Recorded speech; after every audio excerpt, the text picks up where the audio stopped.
are listening to Digital Denizens. Ready to kick it off? Yeah. AJ, come on. Let's go. Yes. Game time. I am so ready. Show me a lion face. Lemon face. Ooh, that was bad.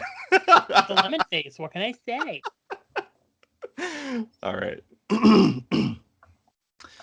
What's up, everybody, and welcome to the Digital Denizens podcast, where we live to discuss all things in the ever-expansive gaming realm. Today is February 19th, episode 23, and I am your host, Keith Whalen, a.k.a. the Gamer Stache.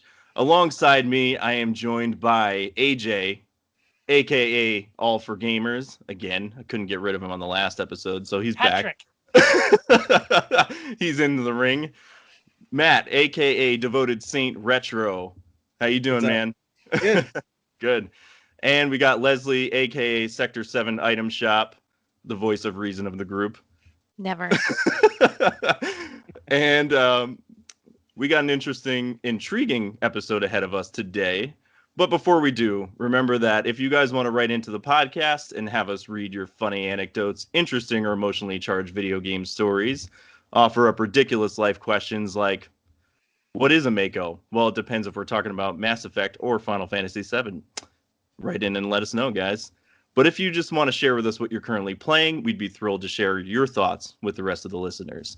We are also trying out a new segment, which we've been doing the last couple episodes. We'll get into that a bit later, but I'll just do a brief explanation. This is our Pixel to Pixel segment, which has now been reformatted to bring in streamers, YouTubers, podcasters, and artists onto the show that are like-minded. This is so we can help you guys connect with them, whether you're interested in getting started or have been doing this a while, or if you guys are just looking to get your hands on some awesome gaming art or merch. And our group, should we announce what our name is, or are we still a work in progress? Yes. AJ says yes. That's completely up to you, because we also don't have a couple of the other people here. So Okay, we'll wait then. We don't have to do it now. We'll bring it up and then not mention it. So consider yourselves warned. yes, consider yourselves warned. There's a storm a brewing. Speaking of which, you guys can write into the show on Facebook at Digital Denizens or on Instagram at Digital_Denizens. And of course, if you have any feedback that helps us to improve the show, we'd love to hear from you as well. So also, if you guys are watching the video version, we'll put the podcast links down below. So shall we dive into it? Video games. Video games. All right. First off, though, Matt, why don't you go ahead and kind of introduce yourself and explain kind of what you do? Well, I'm actually one of the first people that worked with AJ for All for Gamers. So, fun fact, we're good friends. And as he takes a drink. Wait, celebratory drink. This pride. Well, I take basically, I do woodworking. I make controller stands that light up with resin. Do that. I do some 3D printing. I consider myself like a jack of all trades. I pretty much can do anything. I'm a mechanic by trade, but That's awesome. Woodworking, it kind of was my passion. I've always loved doing it when I was a kid, so it just kind of stuck with me. And now I add LEDs in charging. That's awesome. Yeah, He's always been AJ good with his hands. in more than one ways. I'm just saying. Dun dun dun. Yeah, AJ and I actually talked a bit about what you kind of do a little bit at the end of last episode, and kind of explained some of the things that I was looking at on your website and all that kind of stuff. So yeah, that's awesome, man. Well, Thank it's you. good to have you on the podcast finally. Leslie, your turn. What do you do? I don't do anything. I do Wow. nothing. Just That's the show, everybody. Thank you for coming. Thank you for that. No. Beautiful. So I kind of do the same thing but differently. So I do what I would call replication art. Like if you see it in a game, I try to make it. along with some other stuff. So I work in various different mediums like paint, and right now I'm working with like 15 millimeter wood blocks, and it's basically just game art, and like the background pop art for like Twitch streaming and stuff like that for logos and stuff. Yeah, that's awesome. Yeah, and on the last episode, I showed off the Cyberpunk tray that you made that I got from you. Those trays are my favorite. Yeah, those things are fucking sweet. Yeah. Like on my desk, I put all my Cyberpunk pins and stuff in the bottom of it, and yeah, it looks cool. Yeah, and I think AJ said that. Wait, no, Matt made your sign, right? The 4. The 4, yeah, Matt made my sign. I also have a Legend of Zelda sign. Shocker, I know. That's hanging up on my wall of nerd that Leslie made. I fucking love that thing. That's awesome.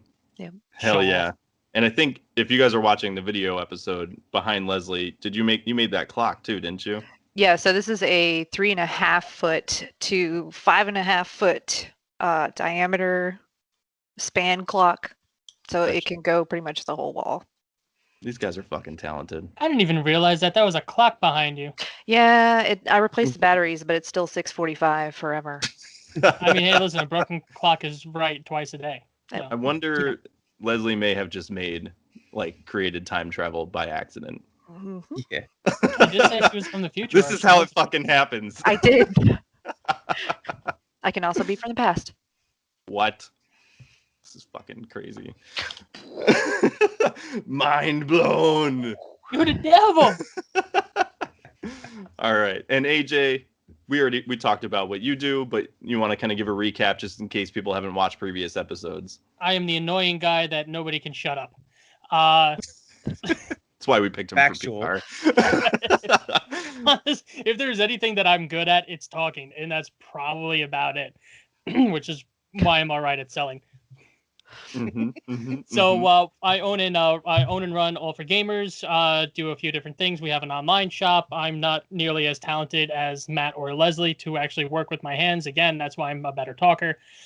So we sell online gaming items. We do travel to different events. Hopefully, when COVID subsides, we'll be able to do that again. Yes. We have our things, the Tiny Arcades, which I'm doing little tiny history documents about on YouTube to kind of generate a little more interest in them. And actually, it has been working because I'm finding out a lot more about arcades and spreading the knowledge. And people are actually coming to me and asking a lot more questions about, Pac-Man, about Ninja Turtles and everything. But yeah, that's about really what I do. Sweet, man. Awesome. And then at the end of the show, I'll give you guys a chance to put your plugs in. And that way people can find where your shops are, where your Instagram is, if they want to get a hold of you guys, to get information or ask questions about, what you do if they're looking to do something similar. So That's what we're here to do, help people. All right, so let's get into the games that we've been playing. AJ, you want to go ahead and start? What have you been up to? What have you been playing? So unfortunately, my wallet is still MIA. It left me a note, and it was only 2 things. It said, "Bye, bitch." So I don't know what to do. I have my car payment coming up right now. I am so screwed. So I'm still sticking to just Breath of the Wild and Blue Fire from last week. I'm a Po boy. I'm a Po gamer, so I'm just gonna keep on playing with what I got. I really am still debating if I want to do Blue Fire for the Let's Play. I think I really am because the more I play, the more interesting it becomes. It looks really cool. Yeah, I checked it out after the show, and it looks pretty fucking awesome. So yeah, the trailer alone, Matt, you would absolutely love it. It's a dungeon crawler from what I've been playing so far. It's kind of similar to Breath of the Wild. You got the red goop that you can't touch and whatnot. You're going through a inside of a castle. It's really cool.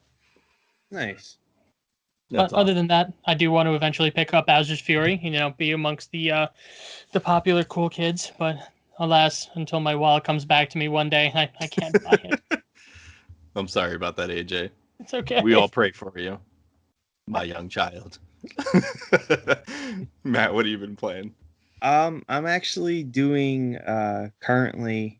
Really haven't been playing too many games. It's time that really hasn't been on my side for playing games, but when I do have a chance to play, I've been actually playing Pokemon Fire Red for the Game Boy Advance, and I've been doing a Nuzlocke. So what is the Nuzlocke? A Nuzlocke is a way similar to like in Legend of Zelda, where you do the 3 heart challenge. Okay. Like you make the game like self-imposed rules to make it harder on yourself. Oh, So okay. in a Nuzlocke, There's sort of like multipliers that you can kind of adjust in a sense. kind of not really. It's more of like a self-imposed rule.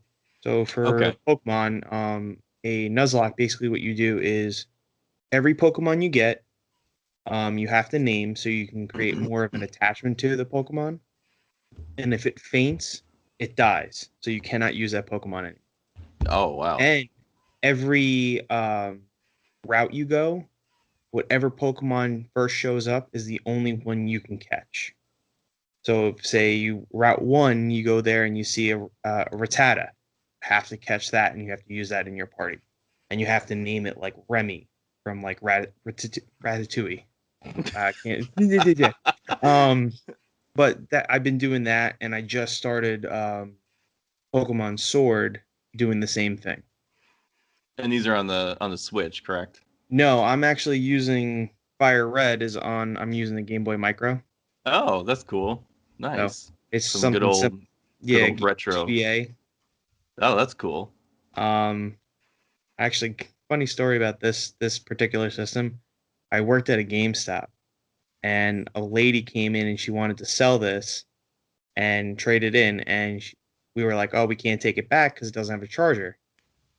And she's like, "I don't know what I'm gonna do. I'm just gonna throw it out." I was like, "I'll give you $10 for it," like off to the Holy side. shit. I was like, I gave it $10. I find out later, like the charger is another $10, but people are selling them on eBay for like 100. I was like, holy shit. sure, I'm Dude, down. that's a good find, man. That's awesome. Actually, I don't Um, think I've ever seen one of those before. yeah, they're really cool that you can actually take the face off and Yeah. replace it with different things. They have like a 25th anniversary Famicom one, and Oh, you can that's get all these sweet. different. It's like, I mean, it's small. Like this is I have an iPhone. That's how small Holy it is. crap. It's So there's do you really need a tiny. microscope in order to play that? Because damn. But it's like the screen's really nice. I was like the Oh, that's size of the cartridge you held up. Yeah, yeah. it's very similar.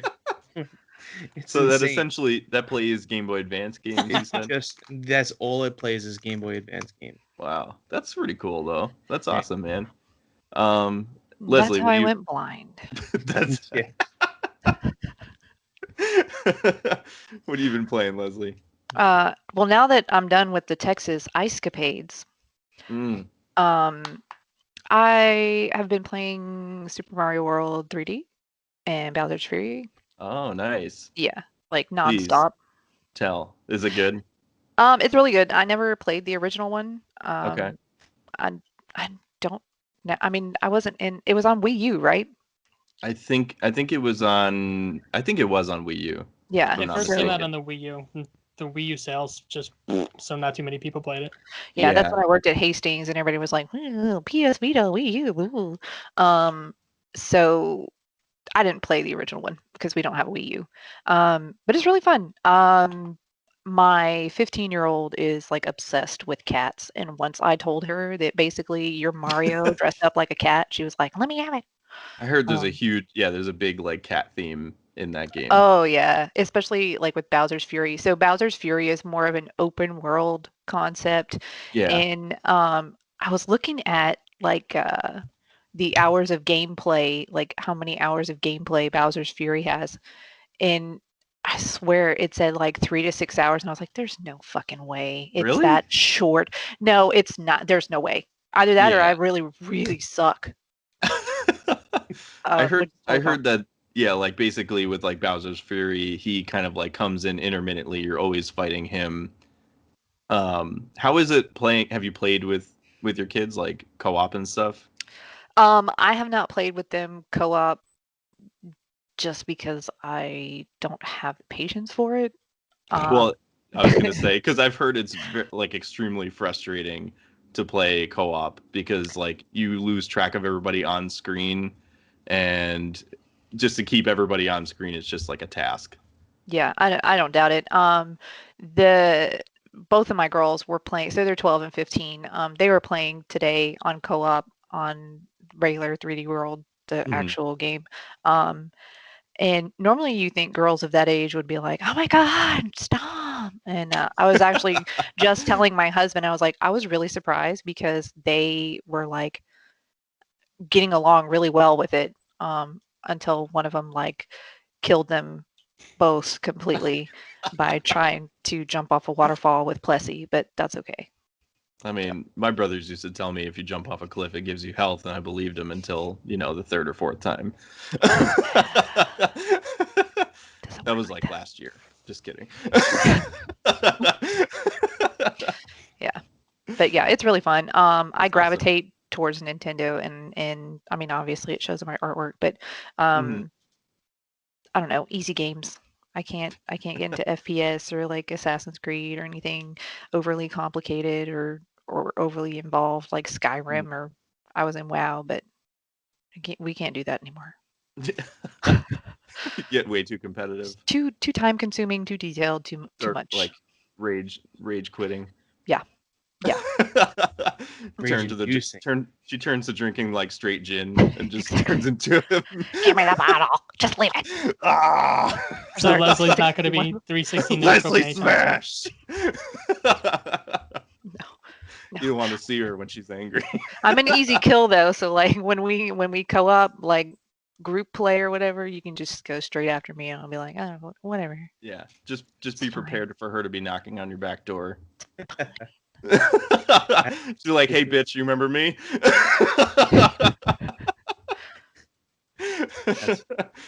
Oh, that's awesome. So I haven't really been playing a whole lot either. I just wrapped up on Cyberpunk 2077 finally after like 238 hours. Yeah, and on the last episode, I told AJ, I said after I wrap this up, I'm gonna shelve it and then wait until they start fixing it. Yeah, I totally started another playthrough. You addict, you. I can't help it. I remember, it's just finally beating it. I got 3. I don't know how many endings there are, but I got 3. And it seems like most of the endings, there's like a double-sided coin to each. Like you can choose this path and then it kind of branches off and you can choose one or the other. And so like they were 2 out of the 3 were really good. The third one I got, which is like the default one, it was good, but it was like a sad, like lonely ending. And I was just like, fuck, why did I pick this one? but it, coming to the ending finally and wrapping it up, I think, there's still, I think, things that need to be fixed in the game, but it reminded me of like what I loved about the writing in that game and the character development and all that stuff. And it really, like the characters, it makes you really care for them, which is, I think, excellent. Just getting to the end and like wanting to wrap it up, but at the same time, you don't want to leave, and leave those characters behind. So yeah, it was pretty awesome. The first playthrough I did was all street kid path, and the second playthrough I started as a nomad. So I'm kind of going to see how that kind of plays through. Yeah, so far it is pretty awesome. And I did like kind of add in some cool mods that added some extra cyberware to your like character customization, because there's like very minimal cyberware you can add to like your face. And there was some mods that add like robotic, you can add like metal arms and a lot of like really cool stuff like that. So yeah, I'm having fun with it. Leather pants. I did actually get some black leather pants. Circa 2003 mesh top. I haven't found the mesh top yet, but I'm working on it. I'm sure it's in there in Cyberpunk. They do have some odd clothing, I will say, for sure. I mean, if one of the features is like how long your schlong is, I think that's got to be in there somewhere. Yeah, I joked about it with one of my buddies that I had on the podcast. It was all speculation about like, the genitalia customization. We're like, dude, we want like 6 like tentacle dicks, just to be like You're I wanted Doji style. Yeah. Are you trying to be like tails? Yeah, I mean you can use them for multiple things, or like that Denmark cartoon that they had that got banned because it was like that guy. It was like a children's cartoon with this guy that had like a really long dick, and he would like serve kids ice cream with it and all. Like it's fucking weird. What is going on in Denmark? Yeah, I don't know, man, but I had to No. mention it in the news because it was like everybody was talking about it. Everybody. Funny. I watched one of my favorite YouTubers, Count Dankula, and he went into something like that about a few months ago, but I only watched the video recently, about a week or two ago. I just like how do you get away with that? How do you think that's okay to show to children? Yeah, it's Actually, they get away with a lot of shit. Like, yeah. because I have They don't have the same laws and stuff, Well, Sure. I mean, Different even like cultures. even creators now, like for kids shows, they don't do kids shows for kids. Right. They put a lot of innuendos and things. Like, there's one show that my kids watch on Netflix. It's called Go Dog Go, and the bad guys, they're two dogs, and one's name's Frank and one's named Beans. So you know they didn't do that just for Should have just called him Cock and Balls. seriously. Hey, His name is these are Richard, my okay? friends, Cock and Balls. Say hello to them. What are you doing here? Hey, whoa. Whoa, Hey, whoa, whoa. Copernicus. Slow down there. It's like the upscale version. They're named John and Richard, or what? Trying No, to be but- fancy. Oh my god. It's really funny because the guy whose name's Frank literally has a hot dog on one side, and the other guy has a little kidney bean What on his the collar. And I was like, what? I didn't even notice it until my wife told me. I was like, oh my god, that's totally horrible. Is a one not wonder. I mean, we look back to things that we used to watch as kids and we noticed that too. We're like, how did I never fucking notice that? It's just they hide it so well that kids' minds just don't like perceive it. It's so weird. Oh my god.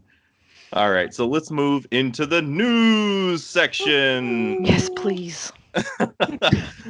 Wow, she's ready to get off. After that weird. She's had enough of our shenanigans. I'm not watching that. Oh, I will shenan again. Haha. Yes, Huh. Bill.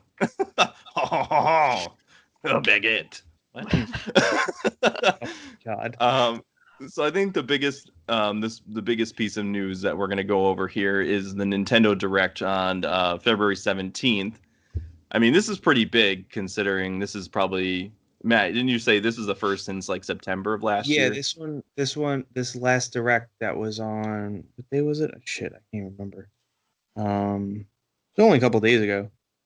Yeah. Yeah. It was late. I want to say it was like Tuesday or Wednesday night. It was the first Nintendo Direct since September. I want to say like 27th in 2019, which has been a long time. They had the Oh, it was Nintendo- 2019, not even 2020. Yeah, 9/4/2019, I think. Well, yeah. it says that there was one. Wait, in March think of this is- 2020, but it was a mini.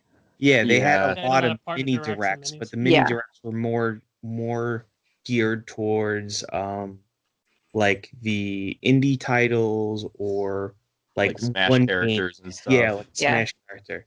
Yeah. Which is kind of cool. So I mean, the minis were nice, but like a lot of games, there were so many games. I know there's one game that I'm really mad that there's no update to. Like they said it in the last direct. There's no update. I'm like, I want to play it so badly. Can we just get an update? What were you hoping to see from this, Matt? I mean, personally, I would have loved to see a little bit, maybe just an update of something with the 35th anniversary of Legend of Zelda. Clearly, Yeah. AJ and we agree. I mean, he's the guy who got me into Legend of Zelda, and I literally have a Legend of Zelda tattoo. I'm a Legend of Zelda guy. I'm so proud of him. It's made. So Oh my god, I love this man. I They would grew have up so fast. I would have loved to see maybe another remake, other games, like to see them come to fruition, like kind of like what they did with Link's Awakening.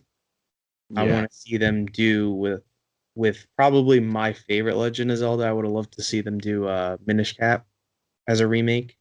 Okay. But I really wasn't super hopeful of like seeing a lot of like crazy things. I knew it was going to be very like Yeah. tame because I mean like this year I think E3 is going to be the big show for Nintendo. Yeah, I think they save a lot of that stuff. They keep it close Yeah. to their chest until E3 to kind of unload a lot of like the big hitters. Yeah, and like with because the next thing that you would say is probably Pokemon, but Pokemon is their own entity. They have their own directs. They don't even have Okay. Nintendo doesn't do any of the directs. Like on the 27th of February is Pokemon Day, and it's celebrating the day that uh, Red and Green came out in Japan in '96. So it'd be 25 years is this year. Oh, that's cool. So Damn. yeah. Yeah, long time. So I'm that day is when we're gonna have more stuff about Pokemon. I also like Pokemon. I love it. Yeah. But yeah, I mean the direct. I think it was all right. I think it wasn't amazing, but Hmm. I didn't have a lot of expectations. Yeah, it didn't blow you out of the water either. AJ, what did you think? So funny enough, I actually I wanted and I prayed for Zelda everything, just to like from Yeah. like the start to the beginning. From the beginning is the start. From the beginning to the end, I just wanted Zelda everything. But I would say that I'm not disappointed with what we got. There were a lot of games I wasn't expecting. There was that triangle game, which actually looks really cool because now I want to play Octopath.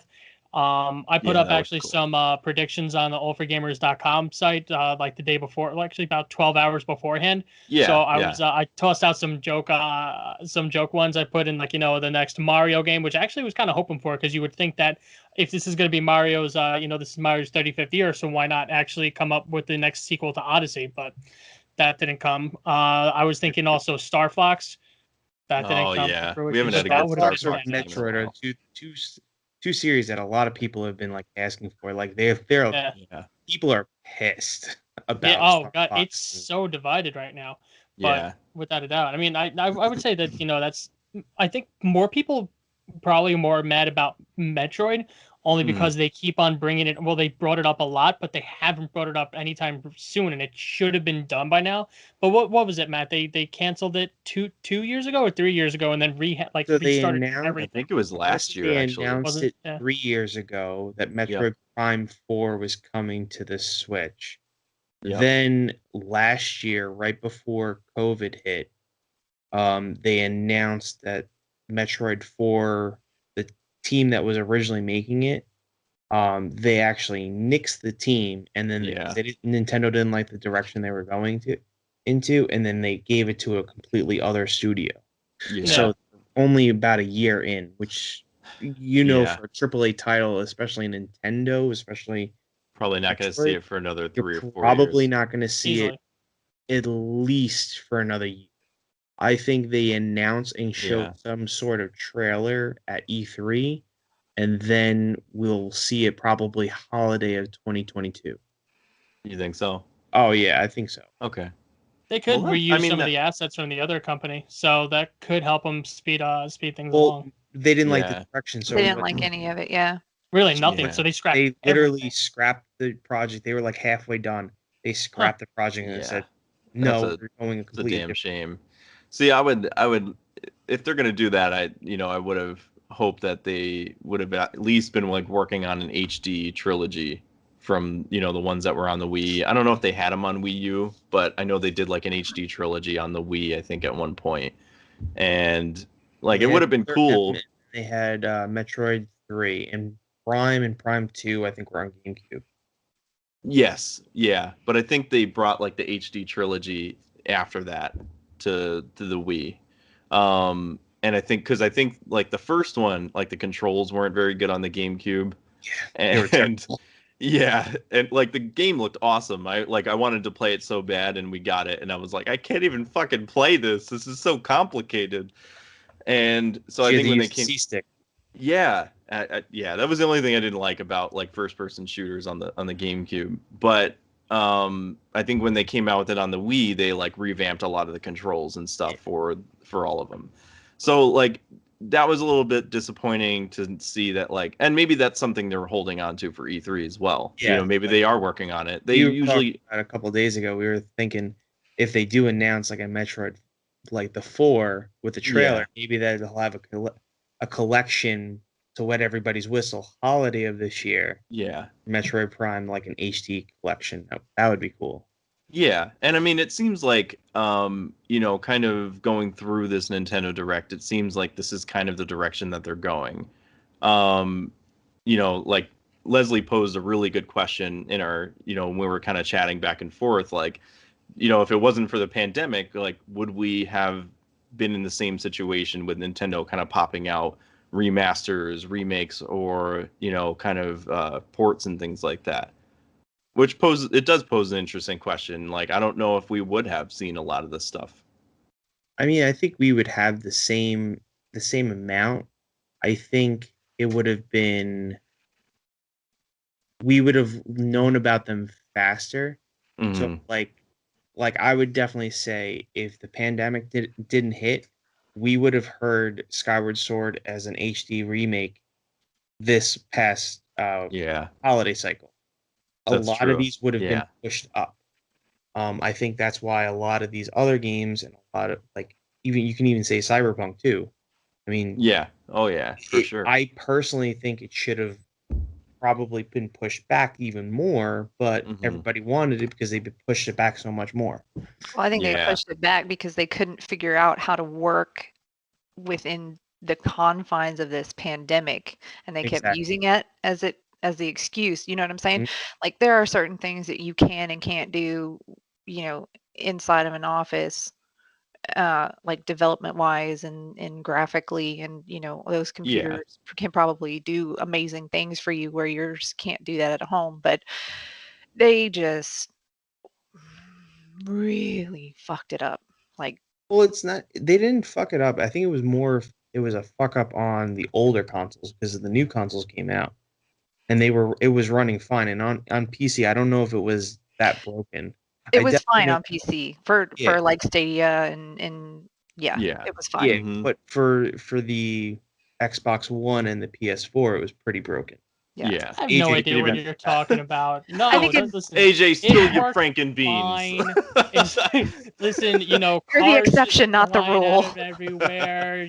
Just guns going right through your hand. It's Exactly. fine. Perfectly realistic. Yeah, Yeah. totally. I just think in Well, terms of like yeah, the development, they just kind of used it as a Yeah. crutch a little more than they yeah, should have. You know what I'm saying? That's kind of like in any other aspect. Like take the whole like here the school systems. It's not necessarily the teachers, it's the administration, but like using X, Y, and Z as an excuse as to, why my kids can't go back into school, or saying that they're not ready or delaying the start.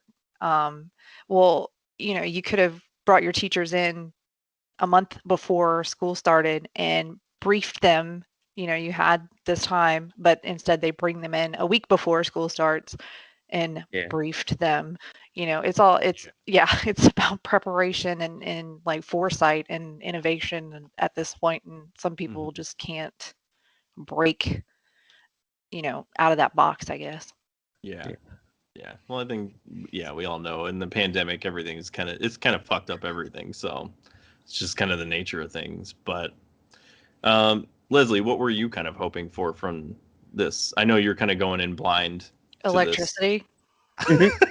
toilet paper rampage. Yeah, toilet paper rampage. Toilet paper savior and ramen hood. Yes, exactly. Um, Diamond hands. I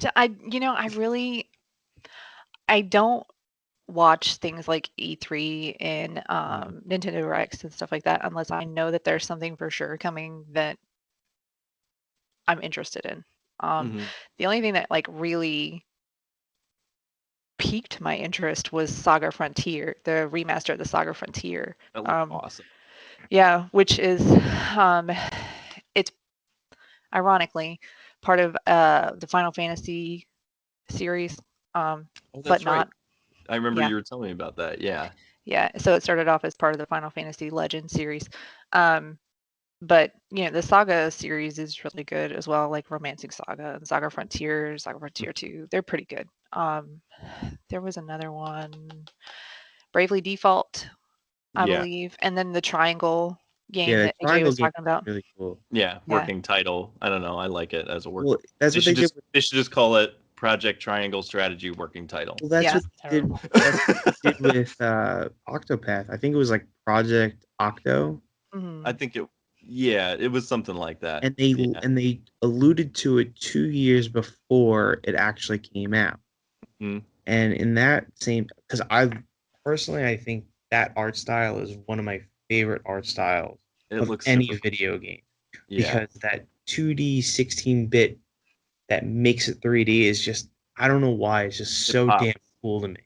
Yeah. And I love the idea of this Project Triangle, because I don't know if you guys had a chance to play the demo. I Did you guys didn't know. I had a little bit. I probably played it for about 10, 15, 20 minutes, something like that. And the idea of, because I played Final Fantasy Tactics and Fire Emblem, it's very similar to that, where it's Yeah. you can get you get into a castle and you have certain attack, like certain defenses on your character. and when Yeah. you attack. This takes that and completely turns it on its head, because you have elevation changes. I So saw if that. you're an Yeah. archer sitting on top of a hill, your arrows have more range because you have Yeah. an elevated position. That's Which, so cool. in a real-time strategy game or a strategy game like that, that's just like crazy to think about. Like something so simple like that is just Yeah. really cool. And even like when you knock a character in this way, and if you have another one of your characters behind them, you have this person, even though it's not their turn, will attack them. You That's knock super. them into it, Yeah. and you get I extra remember, bonus when they were hits. talking about it, I think they kind of mentioned some of that stuff briefly. Like some of that reminds me, I love like tactics-based games. Like I was playing when Wasteland 3 came out, I was playing that. And there's a lot of similar stuff where like if you're up on like a higher elevation, you'll have kind of like a better vantage point Yeah, above them to be able to hit them behind cover and all that kind of stuff. Like it calculates a lot of those things into it. Was Octopath also tactics based, or was it more Final Fantasy like it turn based? it was more Final Fantasy turn-based with a big emphasis on story. So Okay. no matter what, you will have those same 8 people um that you are going to sit there and play as, but you can Mhm. choose which one is going to be your lead. Yeah, it Yeah. was almost like Final Fantasy 6-esque in except for like you can play a different, like Matt's saying, like a different lead character. Yeah, and kind of go through the story a little bit differently. Yeah, and see everybody's outcome. Yeah. All right. So we got Matt's kind about of to explode. Mhm. You all right, Matt? Yeah, I'm just laughing at my son, Oh, okay. because he should be in bed right now, and so is my youngest daughter. They're Oh, both somebody smiling gonna at be in trouble. Oh. It happens. Whatever. So um, he says now till he turns the camera off. Oh, Yeah. you're dead. Cookies. What's up, bud? Good day. Where's that chloroform? Yeah, so where's the chloroform? So now that we got our thoughts about the Nintendo Direct going into it and what we were kind of expecting, let's kind of pick it apart and go into each piece here. So I think the first piece was they added Pyra and Mithra from Xenoblade Chronicles into Super Smash Brothers. So they're joining the roster, and so I think there was like a bunch of other cool like Xenoblade Chronicles stuff that they kind of added in. Like I think when you're like there's like some of the Xenoblade Chronicles stages that you can fight on, and even I guess like they have like Pokemon characters that will pop out, they'll drop onto the screen that you can kind of have as like NPCs on your side. I think they have some other Xenoblade characters, like is it Rex? I think was the other character. Like they first showed him in the beginning of the trailer. Yeah, he's a part of the final Smash. Yeah, and He's the guy with exactly. Scottish accent, right? That's what it Yes. is. Then Yep. yes. Yeah. I've never So played Xenoblade Chronicles, but I I mean, it haven't looks either. cool. It does look cool. Character Yeah. looks pretty cool. Yeah. I I don't still know. love Sephiroth. He's my fucking go-to. It's funny. Sephiroth and Cloud, like, yeah. Ever since Steve came out, I haven't played it. I saw that Sephiroth came out, and I was like, "Oh, cool." Oh. I'm waiting for the Master Chief. That's all I'm waiting for. Oh, cool. Yeah. Fuck that guy. Do you think Master Chief is ever going to come onto the platform? Hey, Steve did, and Banjo, and they're both Microsoft-owned people, so I Yeah, can but you only can also play those games on the Switch. not And Banjo. also, Banjo Kazooie was a Nintendo IP. It can was play it on the originally Assassin's Rare Creed. was, but Oh, now yeah. Rare is a Nintendo Microsoft property. Or it is Exactly. yeah, it is Microsoft now. That's right. Yeah. Because Um Banjo Kazooie, Banjo Tooie, and Banjo Nuts and Bolts are all on this on the. We don't talk about the yeah. third one. Oh, It's they're an all abomination. on the. and I think Microsoft recently just announced like the new Perfect Dark game that they're coming out with too, Yes. which is pretty interesting. I'm super pumped about that. But yeah, when Sephiroth came out, I was like, it took me forever to unlock him because you can unlock him early if you did the challenge, and it took me like a good probably 30 or 40 tries to beat him at the end. Like, he is fucking cheap ass motherfucker. This is why I can't wait until your kids get older, Keith, because then you can be like, here, go do it. Yeah. Oh, My I know. 15-year-old took it immediately once she found out that you could unlock him early. And she was like, What? oh, I'm going to get him. Did she get him? Oh, yeah. How many tries did it take her to do it? Because it probably took her less than me. I don't know, maybe like 2 or 3, but like when Smash this- first came out, Asshole. yeah, when Smash first, I'm telling you, she's a maniac. When Smash first came out, she unlocked all the characters in Smash Okay. before any of her friends that she knew and before anyone else in this house. So That's a prideful mama right there. That's a proud mama moment. Yeah, that is a proud moment, but I I still know. despise her because I'm like, what the fuck? Why did it take me? Like, I mean, I'm not the greatest at Smash either, but you know, it's like, god damn. But he is a really good character. Like, he's got some really fucking powerful moves. Yeah, that's awesome. We haven't played Smash in a minute. Yeah, Yeah, I it's haven't been a played in a while. while either. So, all right, so let's move on to the next bit. Splatoon 3 inks its way onto the Switch onto in 2022. So this is the third installment in the Splatoon franchise, and it's slated to launch in 2022. Not much is known about the game aside from a new desert locale, but the game appears to feature the same paint shooting action from previous entries. Yay or nay? Yay. 100% Yeah. yay. Yeah, I think it's cool. I personally I think it's a cool game. I personally would like to see more single player Splatoon And stuff. not have it be a DLC like it was in number 2. Yeah, exactly. Yeah, Like 3 years after it came out. yeah, and then nobody I think cared Matt's a about little that. upset about that. Yeah, it's no, just- because I remember seeing that when it came out, and I was like, "Oh, that's really cool." But it was like, yeah, it was years after the game actually came out, and I don't think it was really. I think it was like an extra $20. Yeah, It was, and I yeah. don't think it was even very long either. It was like You an know. extra 8 hours. Was it? I Yeah. mean, yeah, I don't know. I just like I'm not big into like competitive multiplayer games. You know, for the most part, I like more co-op type stuff, so it didn't really appeal to me, but I mean, it's cool for other people. It looked a lot of like the same type gameplay that Splatoon 2 had. Yeah. You know, honestly. So, I mean, if you like With Splatoon 2, different guns, I think, and different Yeah. weapons. It looked like the weapons were a little bit different. Definitely, it looked like there was a couple other modes, which I'm fine with other modes because like the one, you're just inking the whole place and that's it, and it's a tug of war. you have to which is take cool. It's my territories. favorite mode. But Shut up, AJ, nobody asked you. Go to bed. It's past your bedtime. Yeah. So, yeah. So yeah. Yeah. So, but we're not gonna see that until probably next year sometime. probably So, holiday next year. yeah, I would think so. The next one is this is a first look at Super Mario themed items coming to Animal Crossing New Horizons. Several Mario-themed items and furniture will be purchasable in the Nook shop in Animal Crossing New Horizons beginning March 1st. Nintendo also confirmed that a free update will arrive on February 25th. Would have been better about 6 months ago. Yep. Yeah, because that was exactly my thoughts. I played it when right when the pandemic kind of hit. Because at that time actually, I think all of us played it around that same time. I haven't yeah, played it since. yeah, like Same. I work in healthcare at a cancer center. My girlfriend works in a nursing home, so like at the time actually our kids were staying for like a month or almost 2 months. They were staying with their grandparents.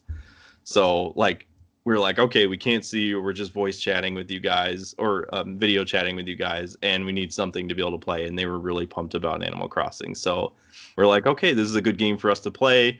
But then after they came home and all that stuff, it was like we haven't touched it really much. Like we did everything that we could possibly do, minus like some of the new updates they came out with. But it's like, what else are you gonna do? Except just try to unlock everything. I think it's just one of those things where they're trying to keep on just getting more and more interest in it. So Yeah. here's some DLC, whatever else. But I definitely agree. This should have been months ago. It's But nice that you it's also, free. yeah, At least it's you're free. not wrong. Yeah.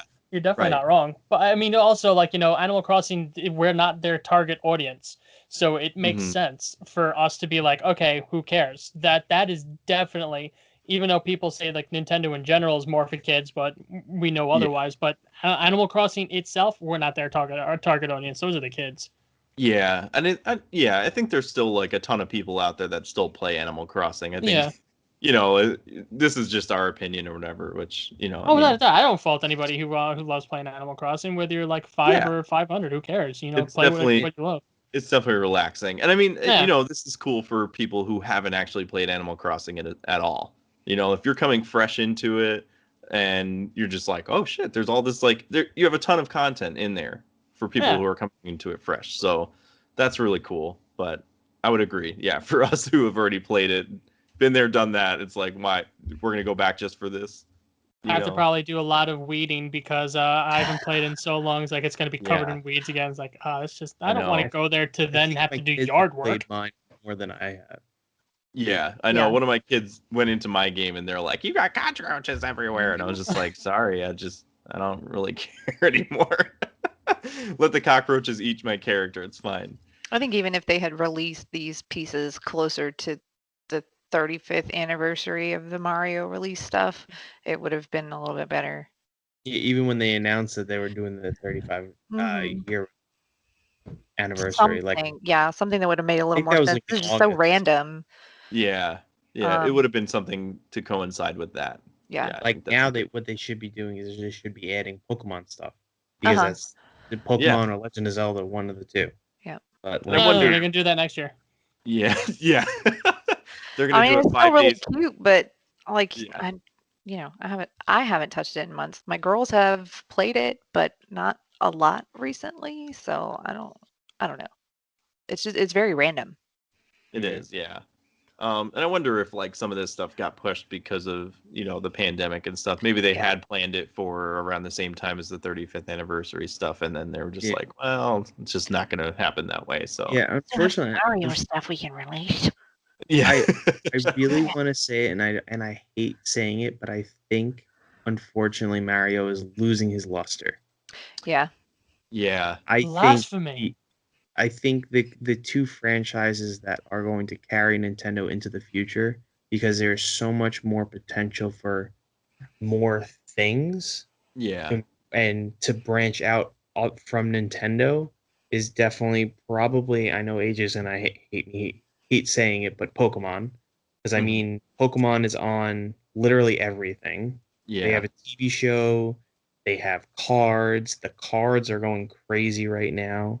Yeah, You have the video games. You also have I think everything. you're right. Yeah, I think Pokemon, has been the biggest thing on the console. They've been pushing it forward in the last 2 years. Oh yeah, I mean, there's been we've had Odyssey, we've had Odyssey 2. Or no, not Odyssey 2. We've only had Odyssey. and a lot of And a lot of what? a lot of Mario remakes.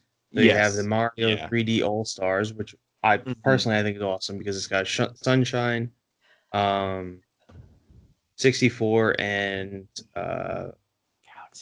Galaxy. Thank you. I didn't Were remember the last. those like just ports over, or were they like remasters or something, or like They were HD more remasters? ports over, but in one collection, which was Oh, cool. that's They- cool. They Yeah. revamped a lot of things. Like if you actually do a side by side from the original Nintendo 64 to the one that's on the game card for the Switch, you can definitely see that they did a lot of shining to it. Like the M on his cap is a lot a lot more visible. So it's Smoother, actually yeah.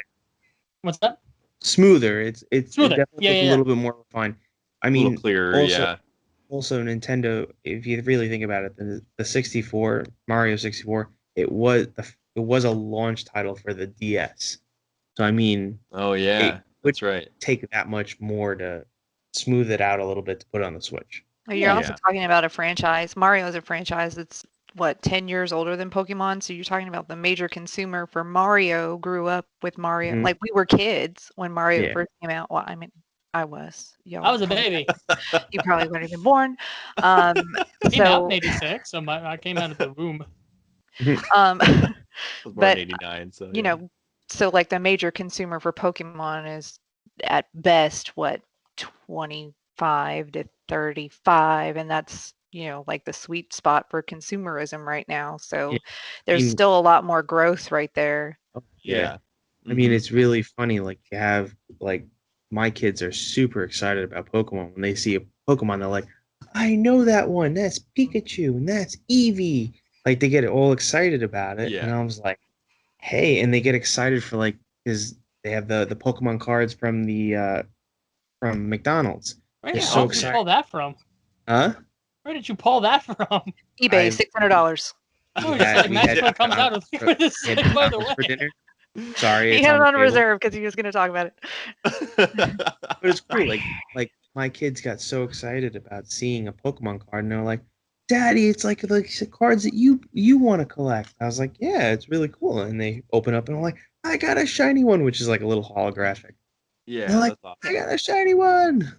I'm surprised your kids actually got them. People are just hoarding them, Well, over here, you can only order them in the Happy Meal, and you can order Okay. 5 Happy Meals every 2 hours. Jesus. Wow. So they put some restrictions on that shit.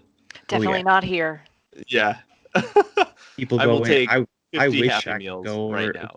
go to a place and I could just buy them because the packs themselves, I think, are what because it's a whole thing. I don't have one here to show you, but it's like a whole packet Oh, and okay. that has the packs inside, and that whole thing is like $2, Mhm. which is pretty cool.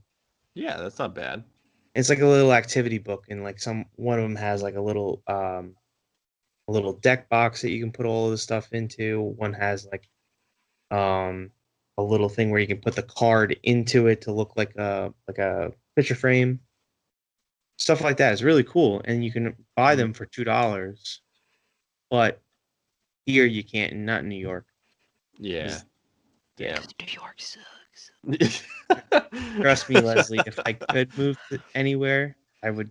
Yeah, It's bigger in Texas. There was a guy that posted on like a Facebook group or something in our local area, and he was like, "I'm going to buy 150 of them, and I'm going to go give it the food to some people out there. So y'all let me know." He That's awesome. he probably wasn't like backroads Texas. I'm just spitballing, but at least he did like give the food away. You know what I mean? Instead of just people tossing it out and stuff. It's just Yeah, no, ridiculous. that is good. Me and AJ were talking about that on the last episode. Like if you're gonna do that, at least give the food to people who fucking need it. Like, Yeah, don't be a dick. Ah, Yeah. All right. So the next bit here is Fall Guys Ultimate. Fall Guys Ultimate Knockout is getting ported to Nintendo Switch.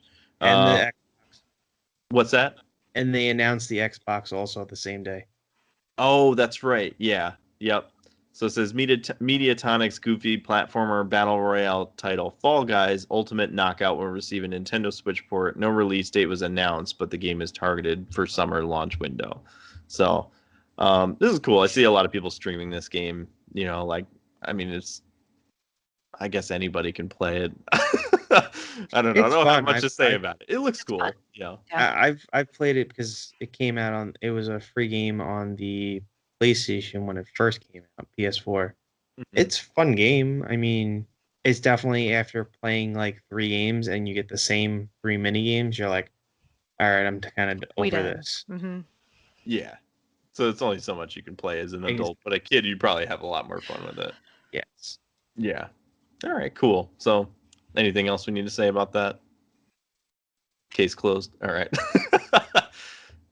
This is a good one. AJ, Hyrule Warriors Age of Calamity is getting an expansion pass. Yeah, This is exciting. I'm excited.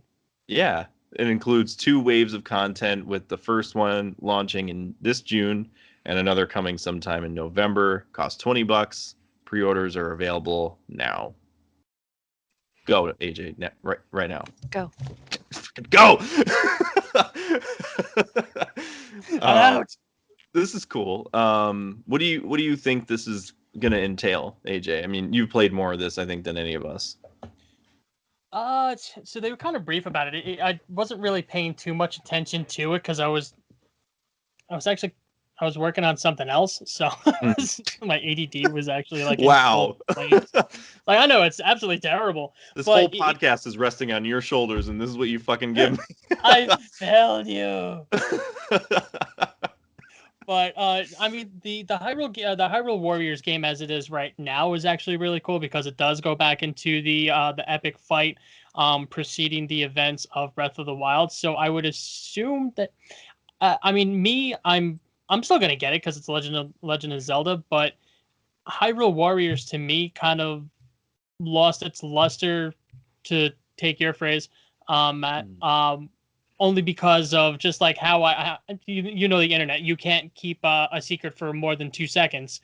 So I already know, like, you know, things of what already happened in the Age of Calamity, even though I'm not too far into it. I'm a few hours into it. So I'm like, all right, well, that's an interesting take. But me personally is like, all right, well, now that I know what happened, is it really worth me playing it now? I don't know the total end, but I get the gist of it. So Yeah. Yeah, you do. You've played Breath of the Wild. I have Duh. played Wild, yeah, Yeah. but How this, many times? 20 times? but this How actually do is you a not little know how that one ends? They all die. You know how it begins, and that's First the they come end. back. I think if they would have made Age of Calamity as the launch title, it would have had better reception than everybody is like, oh, Age of Calamity. Oh, sweet. This is amazing. Oh, this is Hyrule Warriors. Oh, this is not what I want. I want Breath of the Wild 2. Yeah. So I'm a purist. I'm gonna want Breath of the Wild 2. I will totally. I love any Zelda game. I really do. Mhm. I put Hyrule Warriors in for like 30 seconds, and I was like, and I'm done. Yeah, it's not. Yeah, it's probably more fun if you're playing. You can play co-op on it, can't you? I think you can. I don't know. I mean, but it's a lot of fun to just kind of like beat the piss out of like thousands of people, though. Like, it's a fun Yeah, game, but I'd that's- rather yeah, play Breath of the that's- Wild. Yeah, I'd much rather play Breath of the Wild. Yeah. If I had a choice, I'd play Breath of the Wild. I'd play Legend of Zelda 2. Yeah. Link, like the Link to Adventures the of Past. Link. Or No. Adventure. Yeah. Like Yeah, well, I think I guess like if you're more of a fan of like the original Zelda games, or the kind of I guess formula of a Zelda game, that's not exactly the same as those Yeah. games. It's more of like a beat 'em up type style, yeah, Yeah. you know. for me personally, it's like to me is not a Zelda game. It's just it's basically Dynasty Warriors with a Zelda skin. That's Mhm. exactly what it is.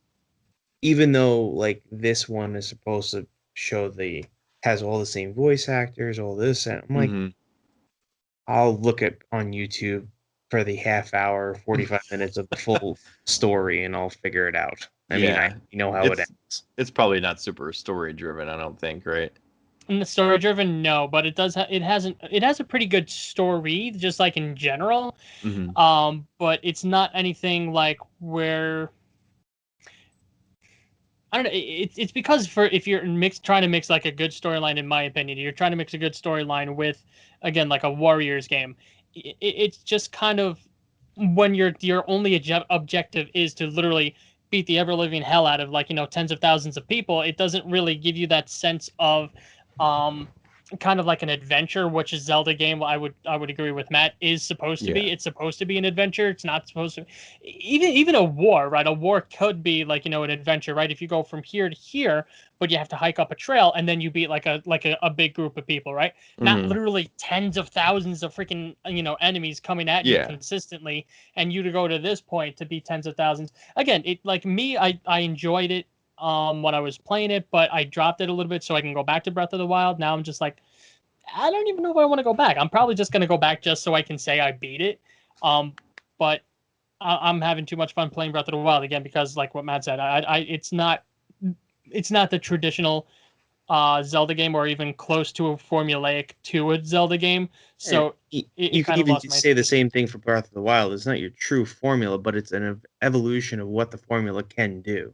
Right, but then that kind of goes back to what I was saying, right? So like, right, you go up the hill, right? You freaking glide, and then you see like 5 enemies right over there. So you land, you beat the piss out of the 5 enemies, you steal all their stuff from their camp, and you go on.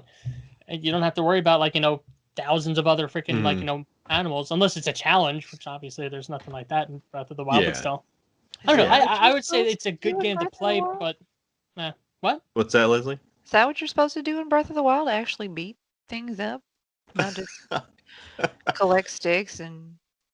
I mean, I like to make shit in Breath of the Wild. Try to beat Ganon with a stick.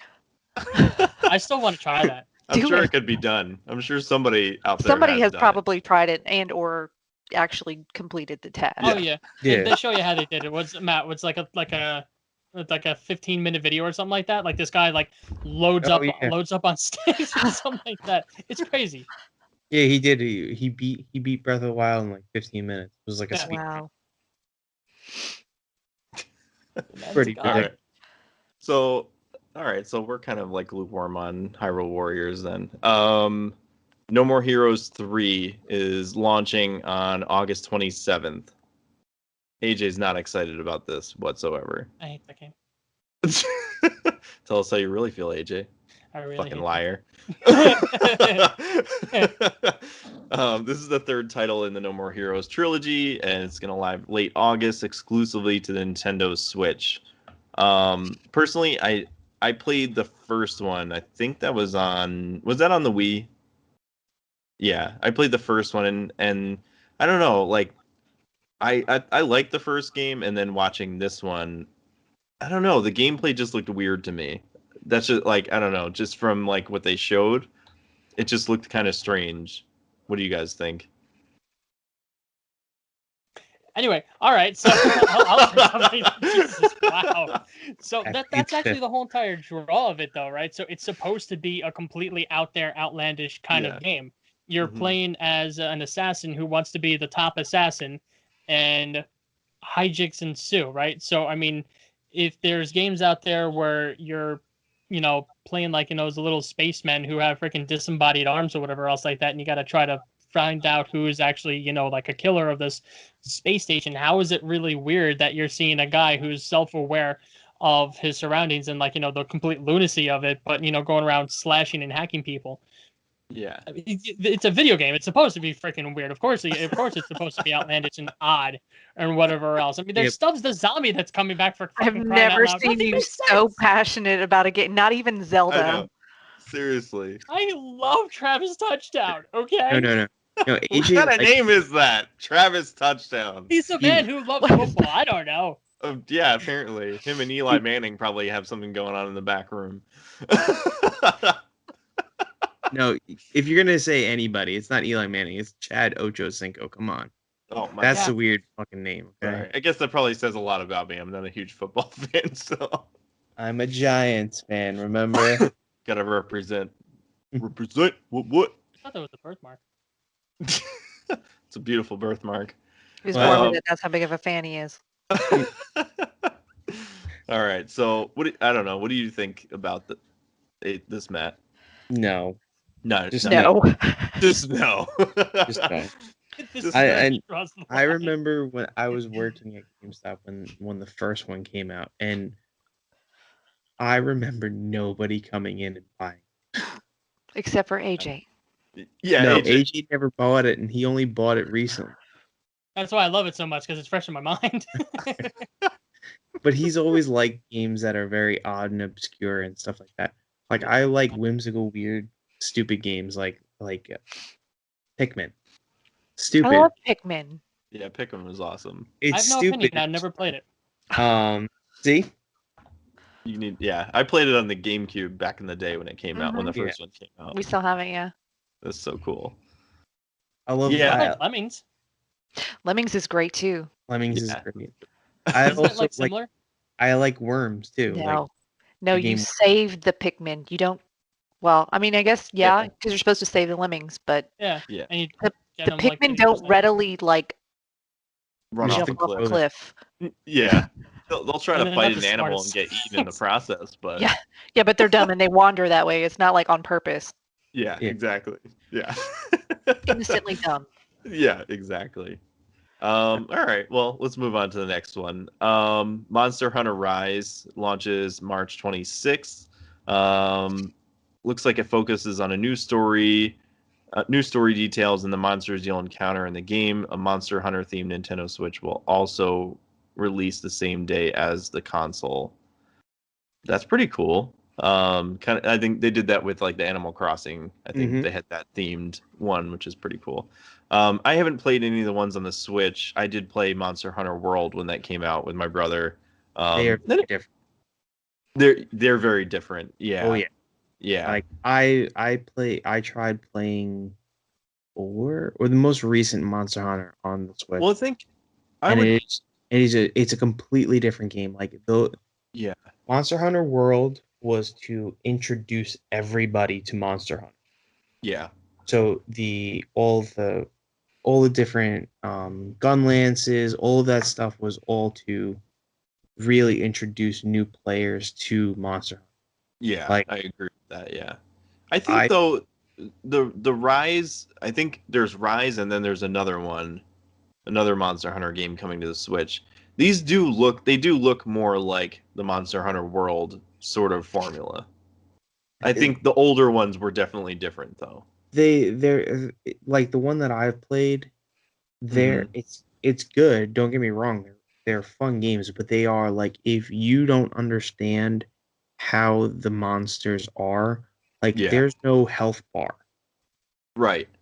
and you have to know how. It's kind of like the best way to describe it is like it's like WoW, where you press a Yeah. button and it kind of does the action for you. Mhm. And if you press it twice really quickly, it takes about 10 seconds to do the attacks. Or you Yeah. I it's think not World like was where was a little more hack and slashy. hack and slashy where you can actually do combos.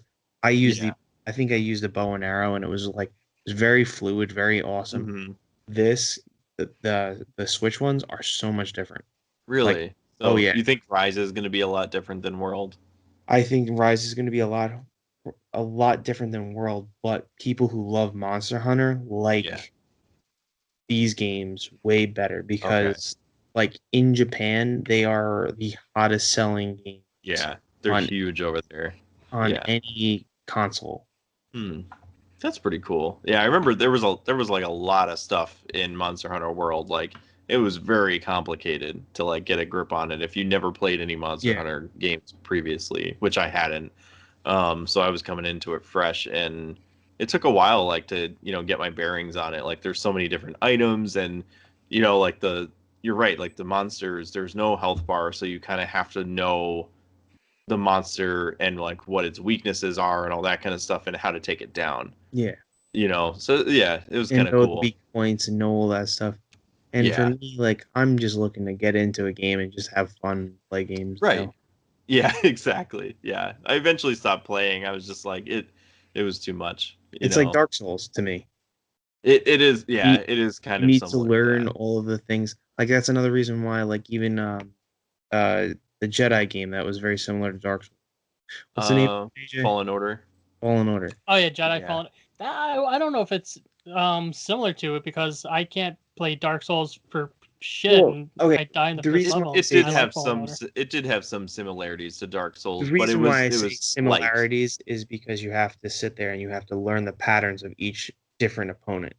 And Yeah, you can't just run in there like I would just pressing A. yeah. So you want to RNG it? You have to learn how to parry like RNG. Leroy Jenkins. I'm totally that guy in any game. Yeah, it had Dark Souls light sort of elements to it. It wasn't as hard as like I do remember a lot of situations where I was frustrated with trying to anticipate like the attacks of the enemies and having to block them and parry them and all that kind of stuff. But yeah, I see where you're coming from for sure. I find that a little bit more interesting though, because if you're actually, I mean, I'm nowhere near good at Dark Souls at all. I I'm can't not beat the either. first level. That's the Dark Souls and Bloodborne are. I can't beat. I'm not that bad, but I can't beat the first level of a game. That's just terrible. Yeah, So I It's so hard, but it's so good. Sekiro. Yeah, I Yeah, suck at it. actually, yeah, I gave Dark Souls a chance, and my brother kept trying to get me into it. I couldn't do it, and then he got me into Sekiro, and I played like a good amount of that game, but then I stopped playing because I couldn't get past like one of the bosses. I was just like, I can't. Same here. I think it was like the first boss. I was like, Yeah. yeah, I can do this. And my brother kept telling, like, we were playing, me and my brother were playing at the same time, and he was like, I just beat the final boss. I was just like, there's something wrong with you. Like, because he was getting so pissed off he couldn't beat it, and then the next night he went back and like fought him again and beat him finally. And it was just like, I don't know what's wrong with you. You have some sort of like dysfunction with abuse or something. I don't know. masochist. Yeah, exactly. So, all right. The next one we mentioned, Stubbs the Zombie, is getting a remaster for modern consoles. Stubbs the Zombie is a Rebel Without a Pulse is a third-person action game where players take control of a zombie and devour brains and wreak havoc in a city.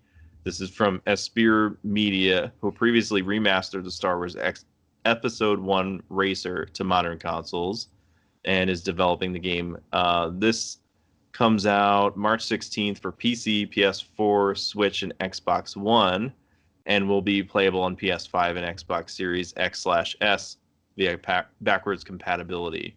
And this was originally released on the original Xbox in 2005. So the only thing, like, this is cool.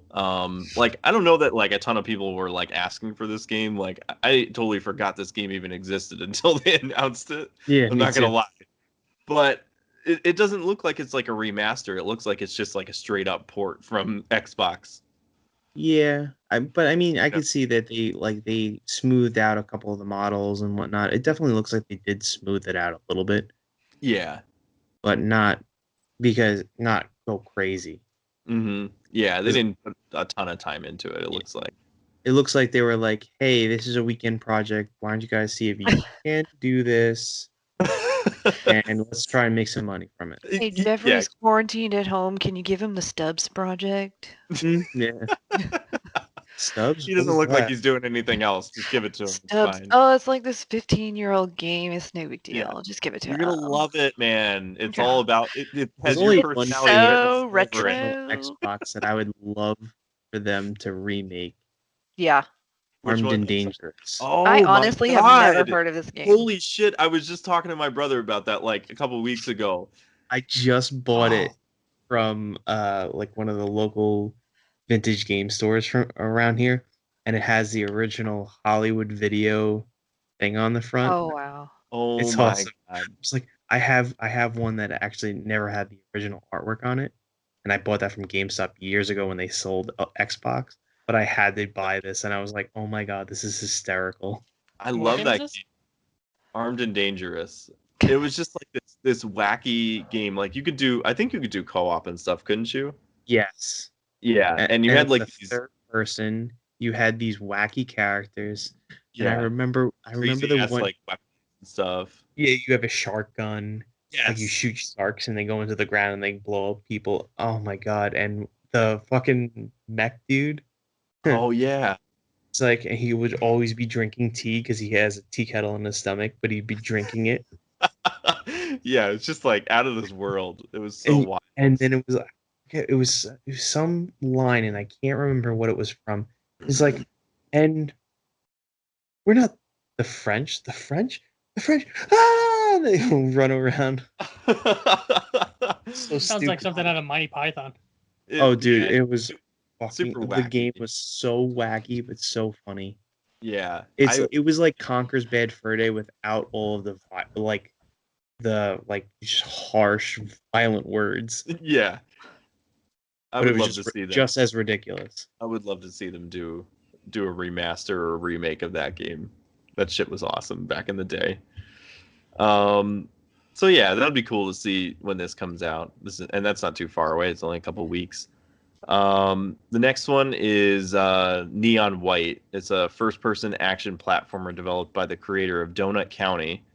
Donut County creator Ben Esposito is working on a new project. Neon White will task players with killing demons in heaven based on the art style in the first trailer. The new game is a far cry from Esposito's previous work, which I played Donut County on PS4. Like, that game was pretty cool. It was like these crazy ass raccoons trying to steal everybody's stuff and bring it down underground. That was amazing. The artwork in Neon White looks freaking amazing. It looks super cool. Yeah, it looked really intriguing. Yeah, you're in heaven as a demon killing angels. Demons, I think. Killing You're demons. killing in heaven, demons. it says. Yeah. They're like a gun for And hire. you know what? I don't know if you guys picked this up. Did you guys notice the voice actor in that trailer? He sounded familiar. Who is he? Fucking Spike Spiegel from fucking Cowboy Bebop. That's why he sounded familiar. I was like, Yeah. I cannot put my finger on it. Thank you for freaking telling me. I was racking my brain. As soon as I heard that voice, I was like, that. It just like, I couldn't even. I was speechless for a minute. I was like, that can't be that. And then he kept talking, and I was like, oh my god, that's fucking Spike Spiegel. I don't know the voice actor's name, but he's like the English actor in the show. All I heard was darkness. Yeah. Leslie was paying attention. It's fine. But yeah, no, that game looked really cool. I'm super excited about it. I went to go look on IMDb to see who the voice actor was, and there was like nothing even on IMDb about Neon White whatsoever. It kept bringing on Neon, some other Neon crap. I don't even know. Like, apparently people have the name Neon in their names. Who knows? Steve Blum. Stephen J. Blum. That's it. Yes, he's actually he's a huge voice actor. He's done a lot of stuff, but the way he portrays his voice as like Spike Spiegel is very particular. He doesn't do that for all the characters.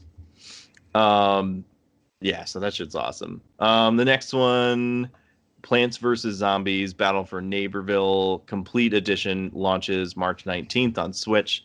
Originally released back in 2019 for PC, PS4, and Xbox One, Plants vs. Zombies Battle for Neighborville Complete Edition is a third-person shooter and includes all characters and content from previous versions of the game.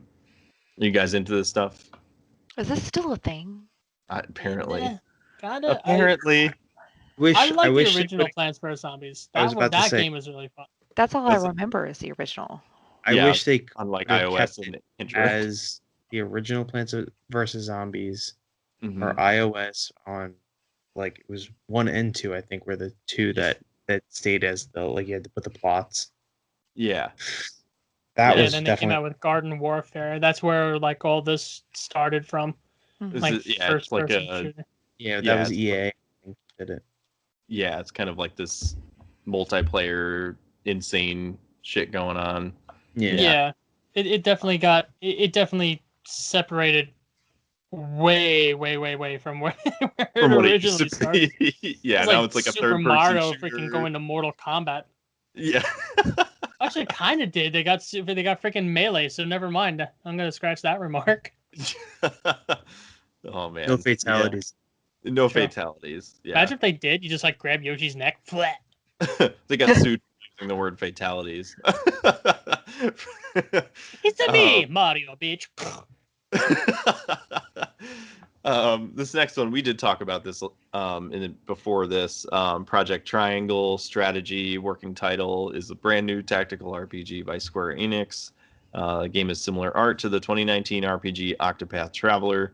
Not much is known of the game yet, but according to today's Direct, the game will launch in 2022. Demo release to the eShop after the Direct was over. Mhm. Like, that is really cool. I think, like that's something like I don't know if that we would have seen. Do they usually release a lot of demos like during the Direct?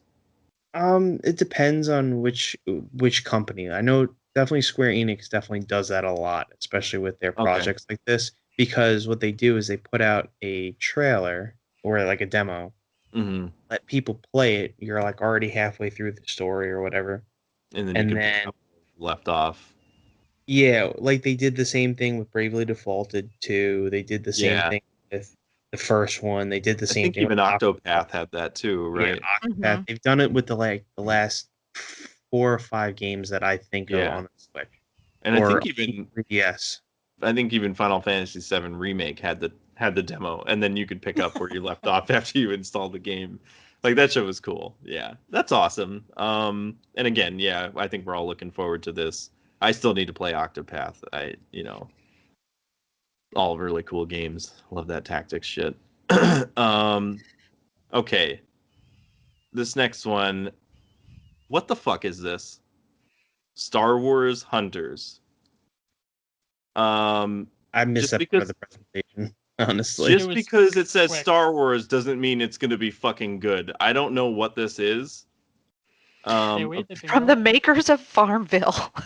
Right, exactly. This has me fucking worried.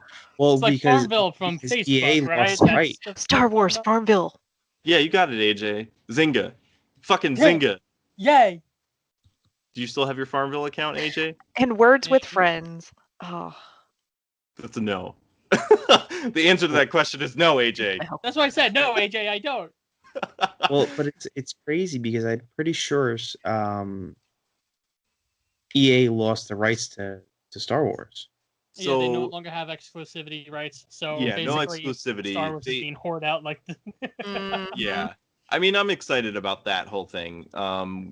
Because EA will still make, like, I'm sure, Battlefront games. They're going to definitely do another Fallen Order game. But this just means that other developers can make Star Wars games, which I think will open it up, which is like ultimately what I think everybody wanted. And it's been less than the 10-year contract that EA had with Star Wars and Disney and stuff. So, but I don't even like. They didn't even fucking show anything on this. they showed was like- characters. Did they, think- AJ? I don't remember actually, to be honest. That's what it Literally, I was. remember seeing Star Wars Hunters coming, blah blah blah blah, and it was like this. It was just they made it sound like this free to play Finger fucking puppet. Fortnite. Yeah, Yeah. free to It play sounds- finger puppet Fortnite. It sounds like? It sounds like, remember that game for the 3DS Metroid Hunters? Are you Or talking no, about the Metroid. original DS. The original I don't think DS. I so. think it was called Metroid Hunters, and you play as Samus, and you play as a bunch of other people, and it was like a 4-on-4 or like 2-on-2. It was like the first thing that the DS had, and you had to use your stylus as your aim. Oh, Metroid Prime Hunters. Metroid Prime Hunters, yeah, that's what it was called. Good memory. Okay. No, played- I have my phone. Oh, Hey, we can use social. cheater. It's fine. Yeah, we're But not. it sounds very similar to that. Like it's just gonna be, but it's gonna be with Star Wars characters on Switch. Okay, so I lost. so it's not going to be. already. So do you think this is going to be like a free to play sort of Fortnite I style? could see that definitely, especially Yeah. with the other thing. I mean, the other game that I could see that it's going to be very similar to is probably that other one that they showed for the Switch, which is that dodgeball type game. Oh, That looks yeah, fun. That looks like a Ninjala, like Splatoon kind of game, and I like both of those. yeah. Yeah, it's like Interesting. dodgeball. Knockout City. It was that one. Yeah. Yeah. Yeah. Yeah. Well, we could go into the Knockout City because I mean that kind of works. Matt's skipping ahead. Yeah, we Well, can skip. Team-based Um, multiplayer battles. Yeah. Yeah, Knockout City is an online based. Yeah, I can't talk. Leslie, go ahead.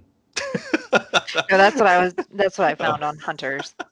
On Oh, Star okay. Wars Yeah, Star Hunters, Wars. yeah. That it's multi, yeah. Um, Cross-play squad battles. okay. Yeah, it could be interesting. I don't know. It just worries me seeing it coming from Zynga, which like they've made Farmville. Like It that just, doesn't yeah. It just seems like they're trying to get in on the the Star Wars license. that and the multi Battle online Royale. player shooters and all that stuff. You know what I'm Free saying? to play. I'm sorry. Yeah, yeah. Battle multi-player Royale online stuff. shooters do not work on the Switch. I don't Nope. know Yeah. why. I've tried a bunch of them and I don't like them on the Switch. Nope. The only one Yeah. I could say that, but it's not. I don't really consider it a shooter. Is Splatoon. Mm-hmm. That one works. Everything Yeah. else just doesn't work on the Switch. I don't know why. Still It just a Nintendo-esque game. yeah, it feels Splatoon, weird. You know what I mean? Yeah. Yeah. I mean personally I have a hard time playing like first person shooters and third person shooters with a controller. I prefer mouse and keyboard, I over can't do it on mouse and keyboard. I've tried. I look like one of those retards. Like, But when I go to use a controller, it's like, yeah, that's kind of me using a controller. I'm like, why can't I aim? It's just cumbersome for me. Can anybody tell me how to walk? Use the thumbstick, Granddad. Oh. you got to use both of them at the same time. Yeah, I remember I was trying to, when I was younger and we had an N64 trying to play GoldenEye, I would get my dad to play and he'd just be staring at the ceiling shooting the whole time. And you know how bad it was because you had to aim with the fucking C buttons. Oh Yeah. my god, it was terrible. Yeah, so the next one we were going to go into was the Knockout City, which is an online-based dodgeball game from the creators of Mario Kart Live Home Circuit. Wasn't the Mario Kart Live, wasn't that like the mobile version? No, Mario Kart no. Live. Actually, Okay, all I remember about that was like them showing it in the house, and all I could think of was somebody's gonna die. Oh, it's the Oh, one it's the one with the IRL. RC car. Yeah, It's right. with the RC car, and you build the tracks and everything. Mhm. Okay, that's what that is. Okay. And it's overpriced, and I need it. AJ, you can't even find your wallet. Your I wallet know. alone. This is why she ran away from me. At first, when you told me that, I thought you were like joking, like your wallet isn't. You just don't have the money to pay for anything, so your wallet ran away. I mean, no. I guess it works in both senses, right? Walk away from them. I'm sorry, AJ. I wish I could help you find it, but Everything I love leaves me. I think we need to get you like a GPS tracker for your wallet next time. I think I need that for everything. I lose my keys, I lose my wallet, I lost my mind. It's gone. We could The go mind early part, there's- 2000s, get you a wallet chain. you want to hear the funny thing is he actually does have a wallet chain. He used to wear it like up And until how did you a lose year your ago. Did wallet? you have Jinkos too? We were just talking. My husband and I were Jinko just talking about jeans? Jinkos recently. Oh my god! No, but every pair of pants that this kid had, he would have the two holes in It's his from pocket the from snaps. the snaps. It rubbed Oh on my my God. butt cheek. So I had it in my wallet, my back pocket all the time, and you saw those two stupid holes, and like Matt said, every single one. So then I was like, all right, fine, screw it. I would just put it on my left side. And you started seeing it on the left side. I was like, I can't win. This is terrible. Ruined so many pairs of jeans. Yeah. No, but I don't wear them anymore because Jeans. no, nobody else goes like. Nobody else goes there. All right. I'm done. I'm not concerned because it just means that you're just still attached to the 90s. As long as you don't go and join like a Juggalo group or something like that, I think we're fine. It's okay. If I see you So- drinking a ton of Faygo, though, I'm going to be really upset. Or So Boone's I'm not Farm. supposed to say I'm the Or next member of Boone's ICP. Farm. Yeah. What? I What? What did said, you so say? That was I'm terrible. not supposed to tell you that I'm the next member of ICP. Oh, fuck. Moving on.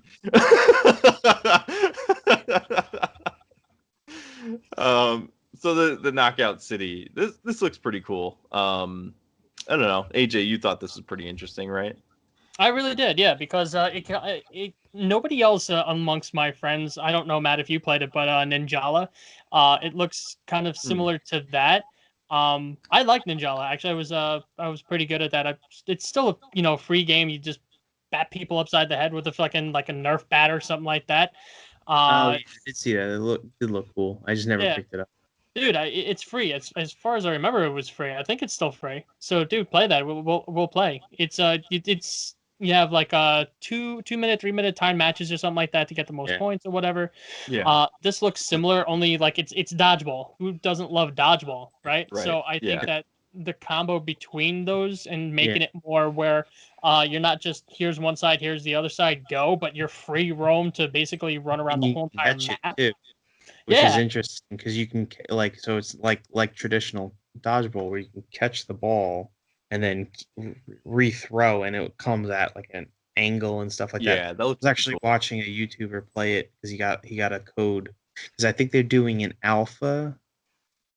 I think this weekend Oh, okay. That's pretty or cool. something like that. I forget what it was.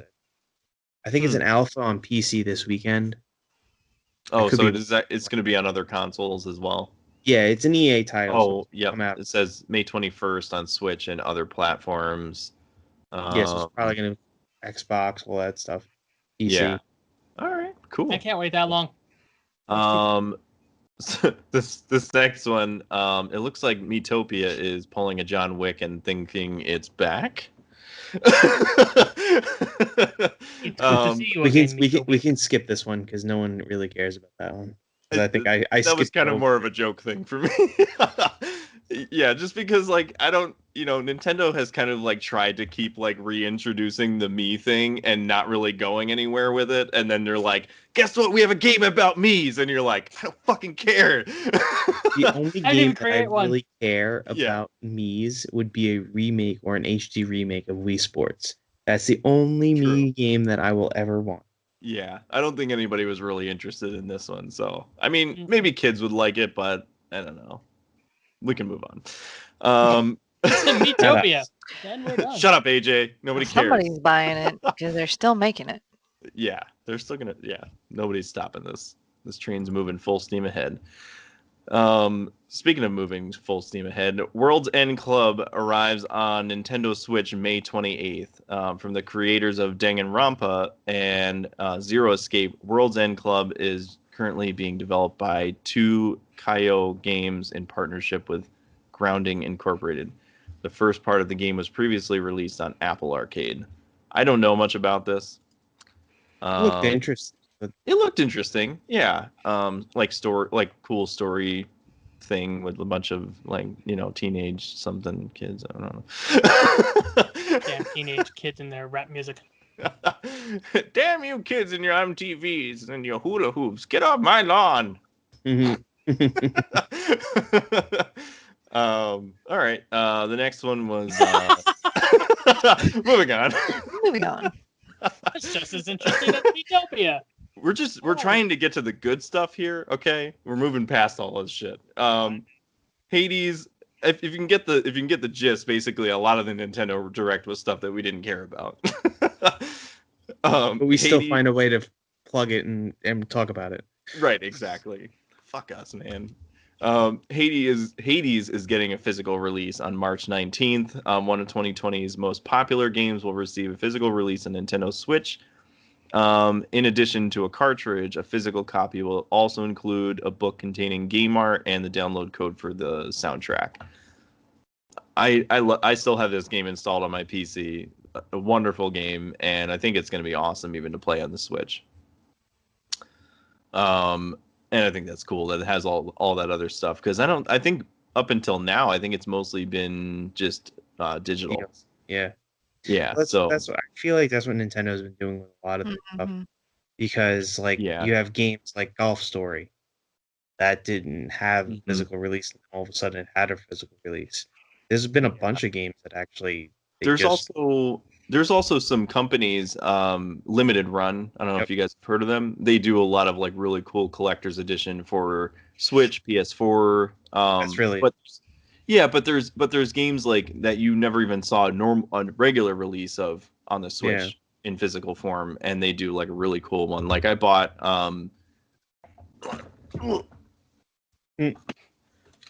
I bought the Flashback This That's is from Limited Run, and it's like the 25th anniversary, so it comes in like this cool tin case that looks like an old cartridge, and then it's got like the cool like collector's card and everything. Oh, in dope.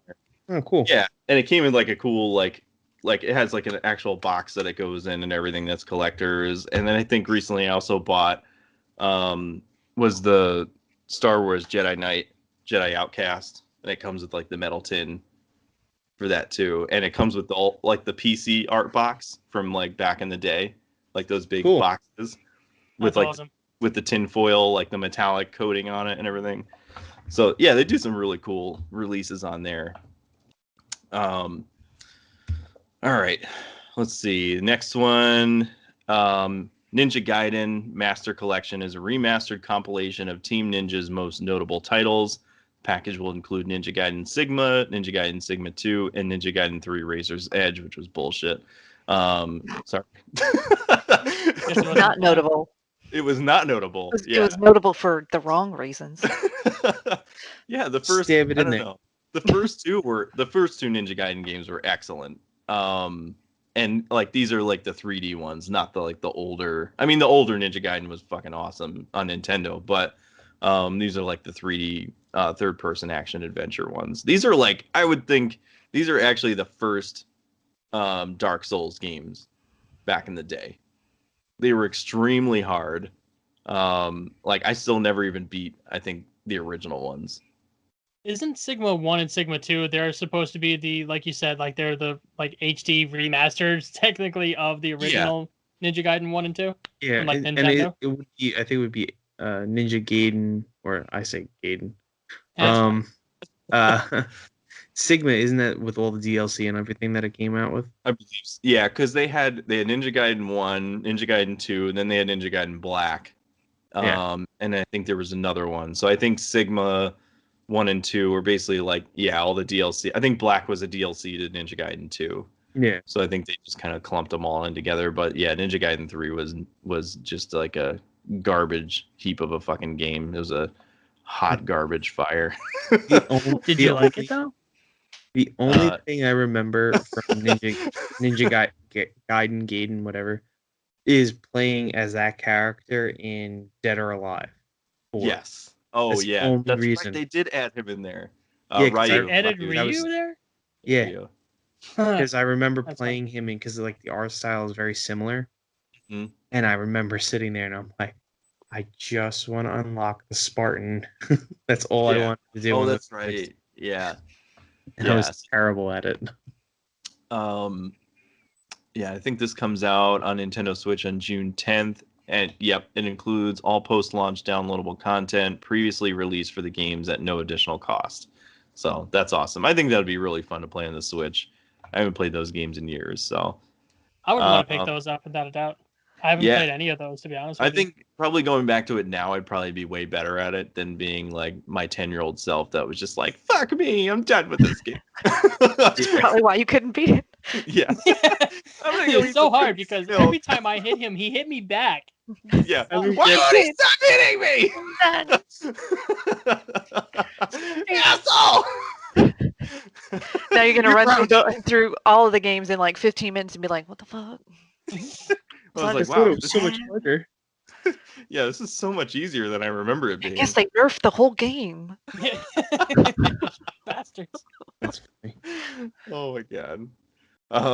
This next one was Famicom Detective Club is coming to North America on May 14th. Two old school murder mystery games are getting the remake treatment for the Nintendo Switch and will be localized in English. The two detective games originally released on the Famicom Disk System in the late 80s and tasked players with solving mysteries. Both games will receive modern graphics, gameplay, voice acting, and yet retain the same mysteries that were found in the originals. So if you played the originals, you already know the answer. Did you guys play the originals? I do No. actually think that these look pretty cool. They do, yeah.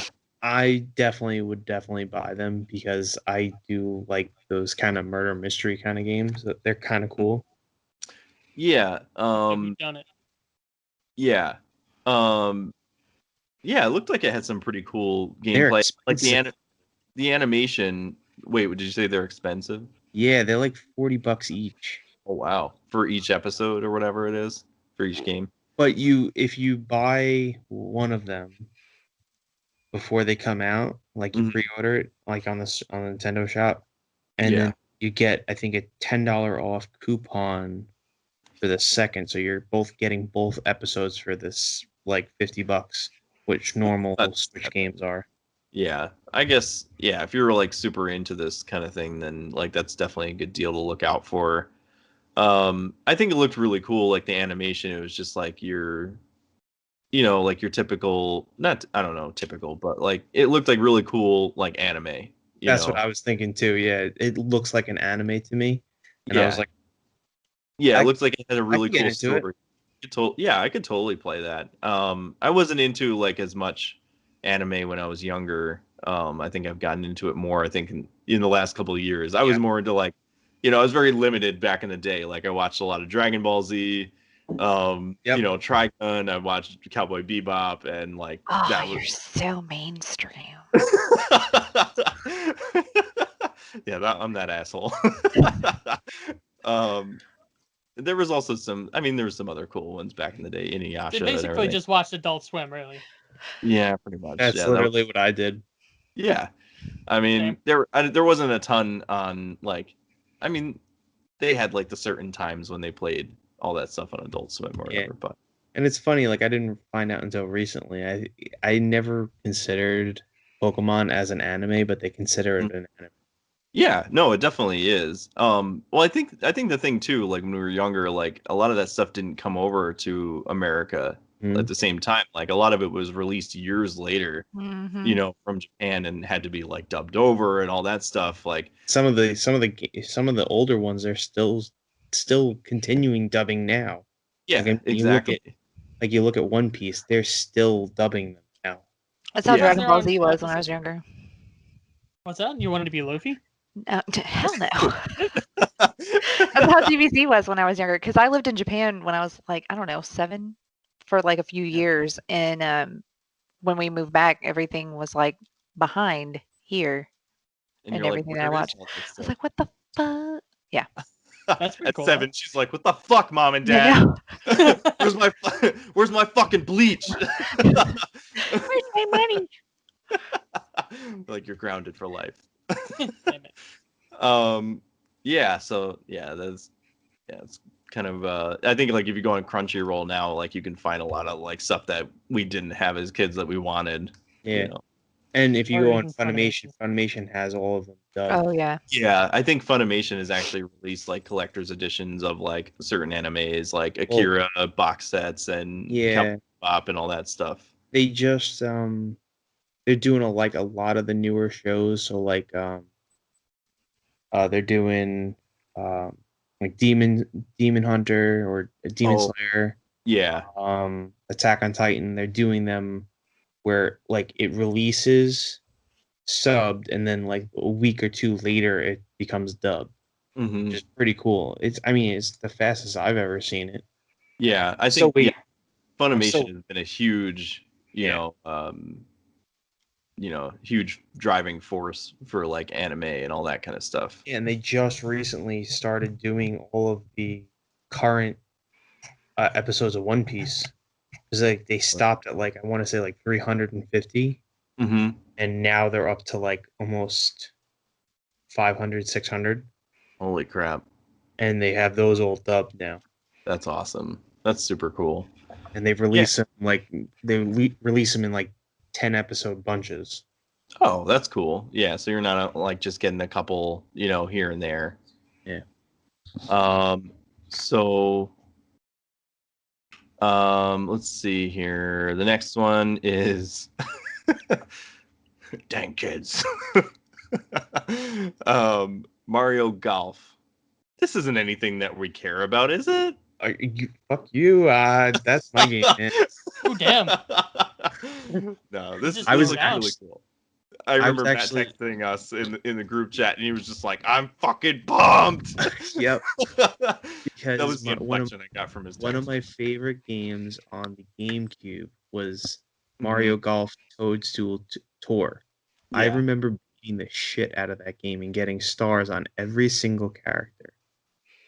And I just loved the game. It was so it was my introduction into golf games, like the modern 3D golf games. Okay. And it was just so much fun. I don't know why. It's just one of those games that just I can sit there and play for hours. It's like for me, it's like Hot Shots golf. Okay. I'm It's not just- huge into like the golf games, but I do like the Mario golf games are really cool. Yeah, You it's know. like Mario Tennis. It's like tennis. You hate tennis, but you'll play Mario Tennis. Right. I heard And- Mario Tennis wasn't that great though. A lot of people were It's disappointed all with it. right.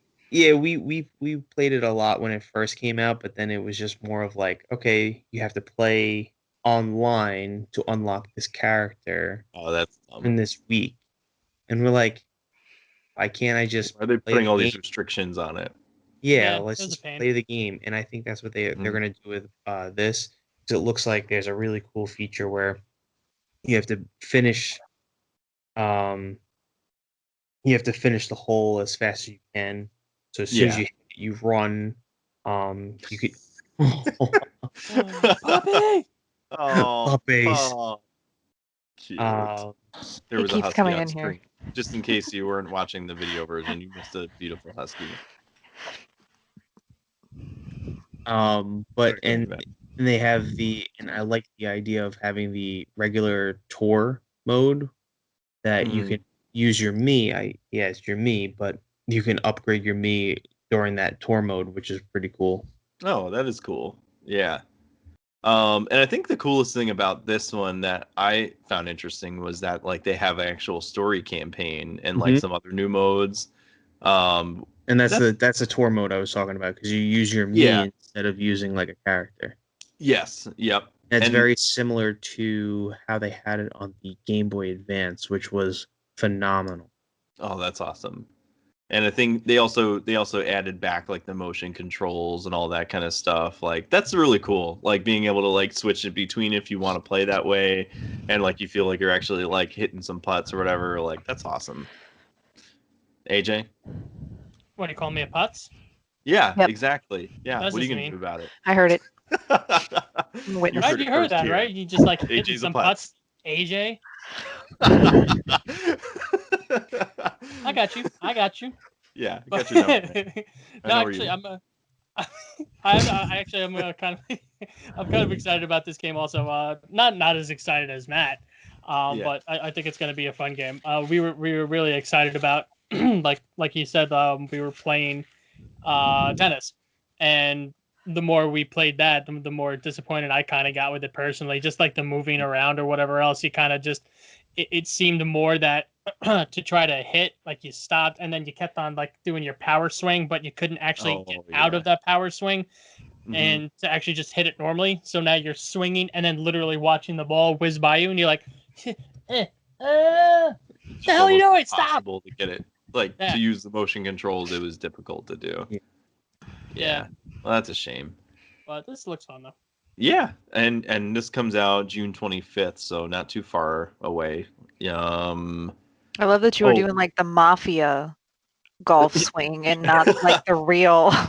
Fucking whack-a-mole, right, Tommy? Come on, how hard is Just it? hit him. Just break his legs. It's fine. Just fucking break Nobody his else got- kneecaps. You don't Just need to go. walk anymore. Come on. Just put him in the We're gonna get a trunk. hole in one.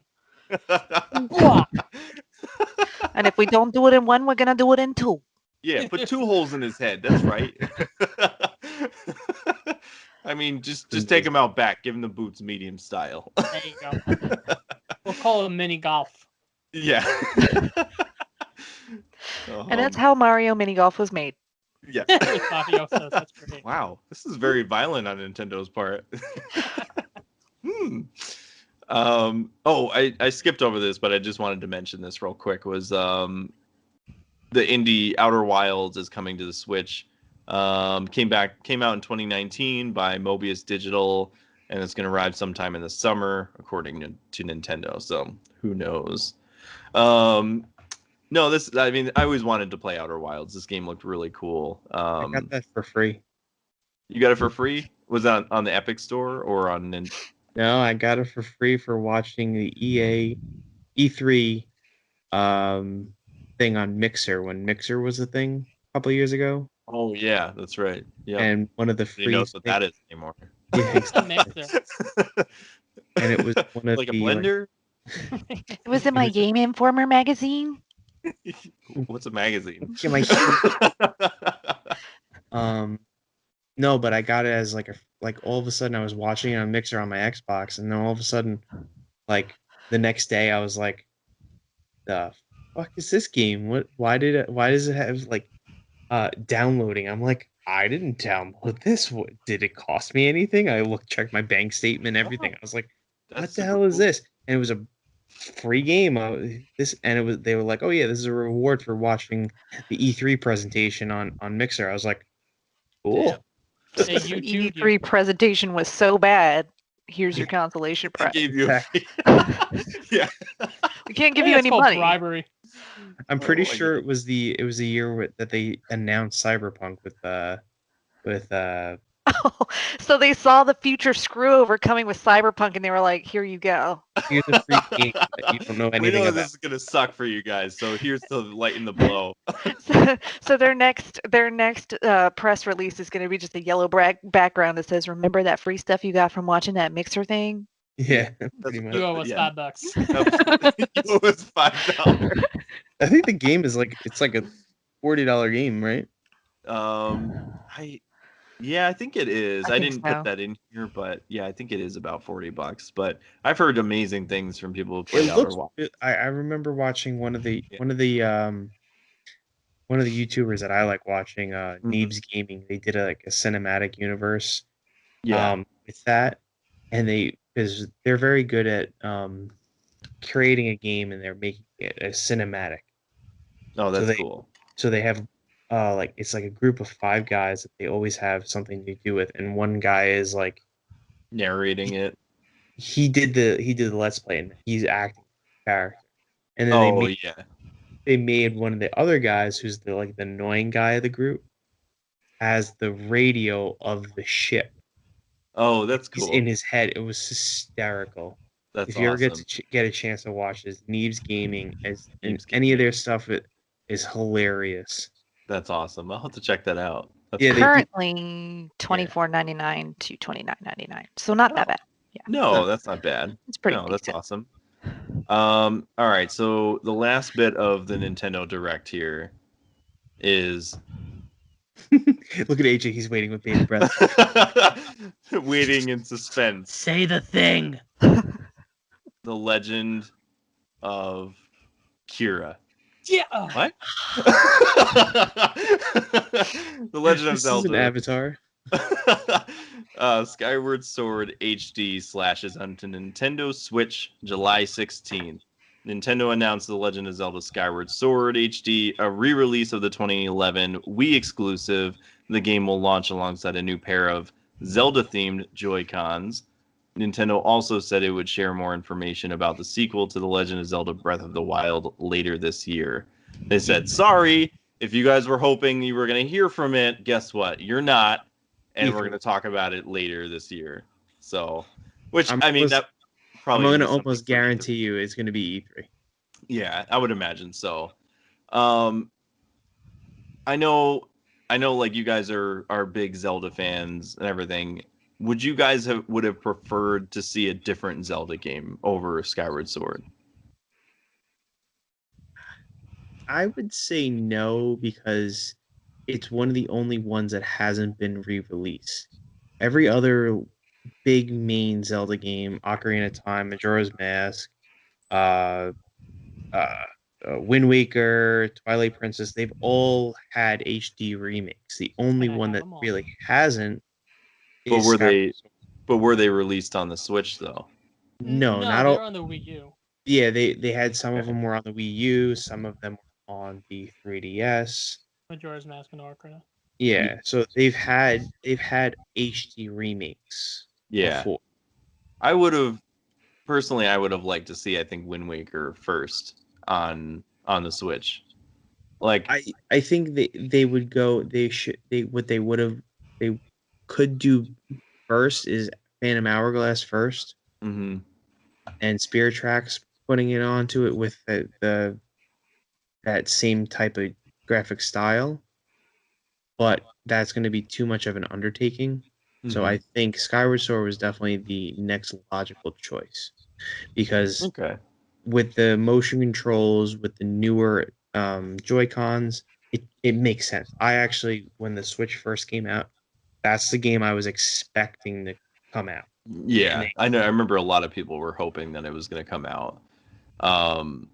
I think, I was just asking because I know, like, talking to other people, some people have said like that was like their least favorite out of all of the Zelda games. Like a lot I of people haven't played preferred Twilight Princess and Wind Waker If you over like talk to the newer AJ ones. a couple of years ago, he would agree that Wind Waker is probably his least favorite because of the cell shading. We Yeah. actually talked about Him and I that. talked about that on one of the last episodes. Um, And a lot of people said that too about Wind Waker, and then now it's like everybody's like, "Oh, Wind Waker's awesome." because of I the way it was, the combat system, everything was very tight about that game.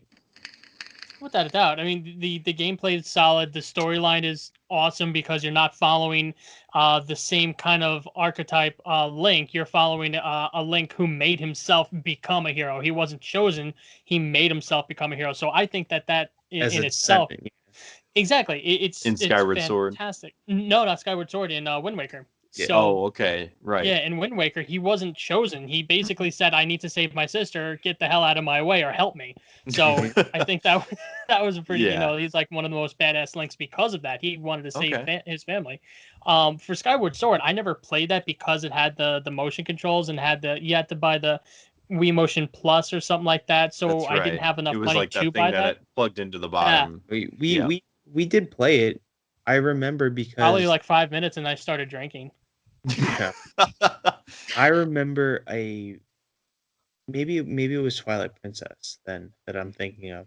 Oh, Twilight! I love Twilight Princess. I bought that on the GameCube, and then I bought that on the I could have swore we on the played Wii. Skyward Sword because we got to a certain point and we were talking about it, and then you were like, "Oh, I got to beat it," and then you went ahead of me a couple of dungeons, and I was like, "Fuck that! I'm gonna beat the whole damn game." Oh no, that was Twilight Princess. Oh, was Twilight Princess? Yeah. Oh. Actually, I do remember that now. Yeah, and that's exactly what happened. I was like, yeah, I'm on this one. It's like, oh, I beat it. Yeah, he was pissed. You Hey, guys. jerk. Jeez. But I think this is. Sorry, go ahead. yeah, I think Skyward Sword is definitely a good point to go on, because I mean, if you go by the official Nintendo Legend of Zelda timeline, Skyward Sword is the first game. Oh, for real? Yeah, Mhm. Okay. as it goes.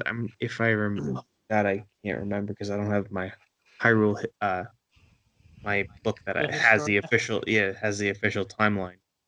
But that Skyward Sword is the official timeline, because if you ever look at the Hylian shield, it's got the red. You're right, man. You're Mhm. right. Hmm. It's got the red bird on the front on the shield. Is it That's the actually Phoenix or...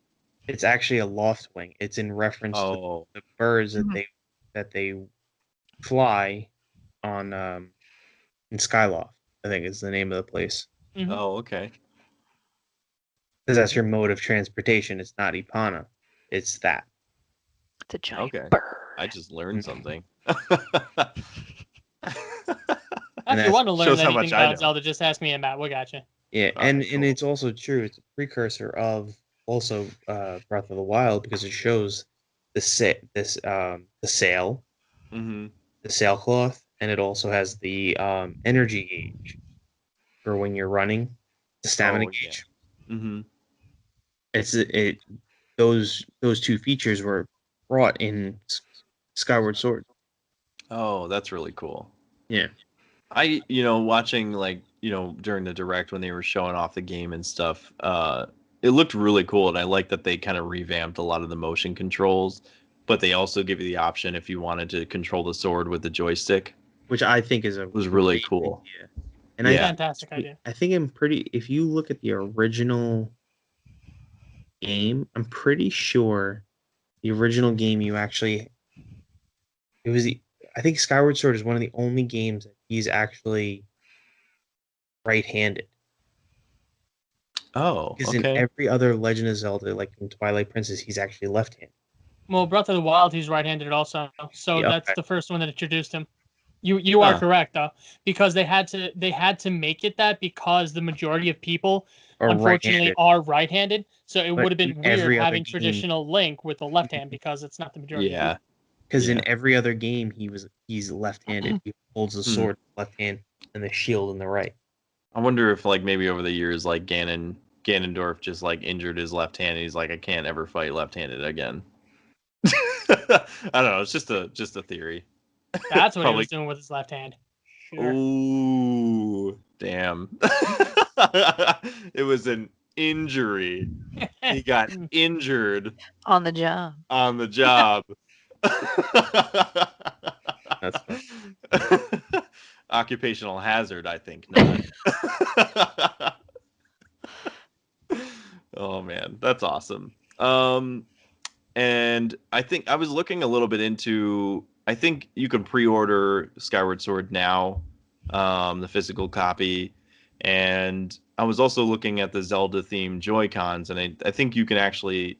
It said that like there was a GameSpot article that said they were available for pre-order now, and I looked at GameStop and Best Buy, and both of them were like they said either not available or coming soon, and like there was no pre-order Yeah. option. So It's like I could have sworn the direct it said that they'll be available the day of release.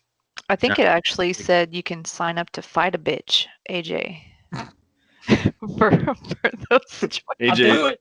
in the next I want episode, them to. AJ's They gonna look fight off really Betty cool. White for these fucking Joy-Cons. Yes. Oh, listen. I will take any 90-year-old freaking geriatric on. At least it's Probably not. my not- skin. So you'll If be you don't fine. want to watch the episode, just a spoiler warning. Betty White rocks AJ. Knocked unconscious. We're gonna have to go to the hospital and go pick him up for a concussion. Gonna That's be a the TKO. pay-per-view special. That's Yeah. about to knock AJ out. See the old lady is that. Still I'm is. gonna knock your teeth out. Take Yeah. your switch, young man. AJ's got a better shot against Mayfield than Betty Yeah. White. Just took a punch from Mike Tyson. Yeah. Oh man.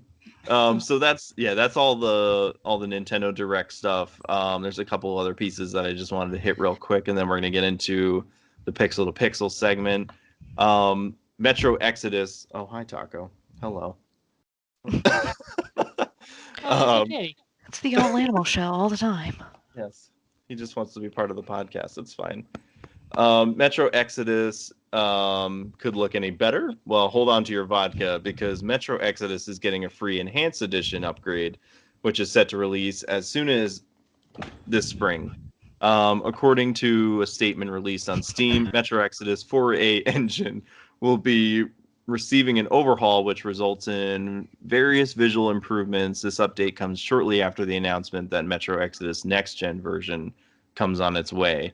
The update's going to offer advanced ray tracing reflection, support for DLSS 2.0 on NVIDIA hardware, which offers sharper image details and increased frame rates and display resolution. So basically, everything is about to look a whole lot shinier.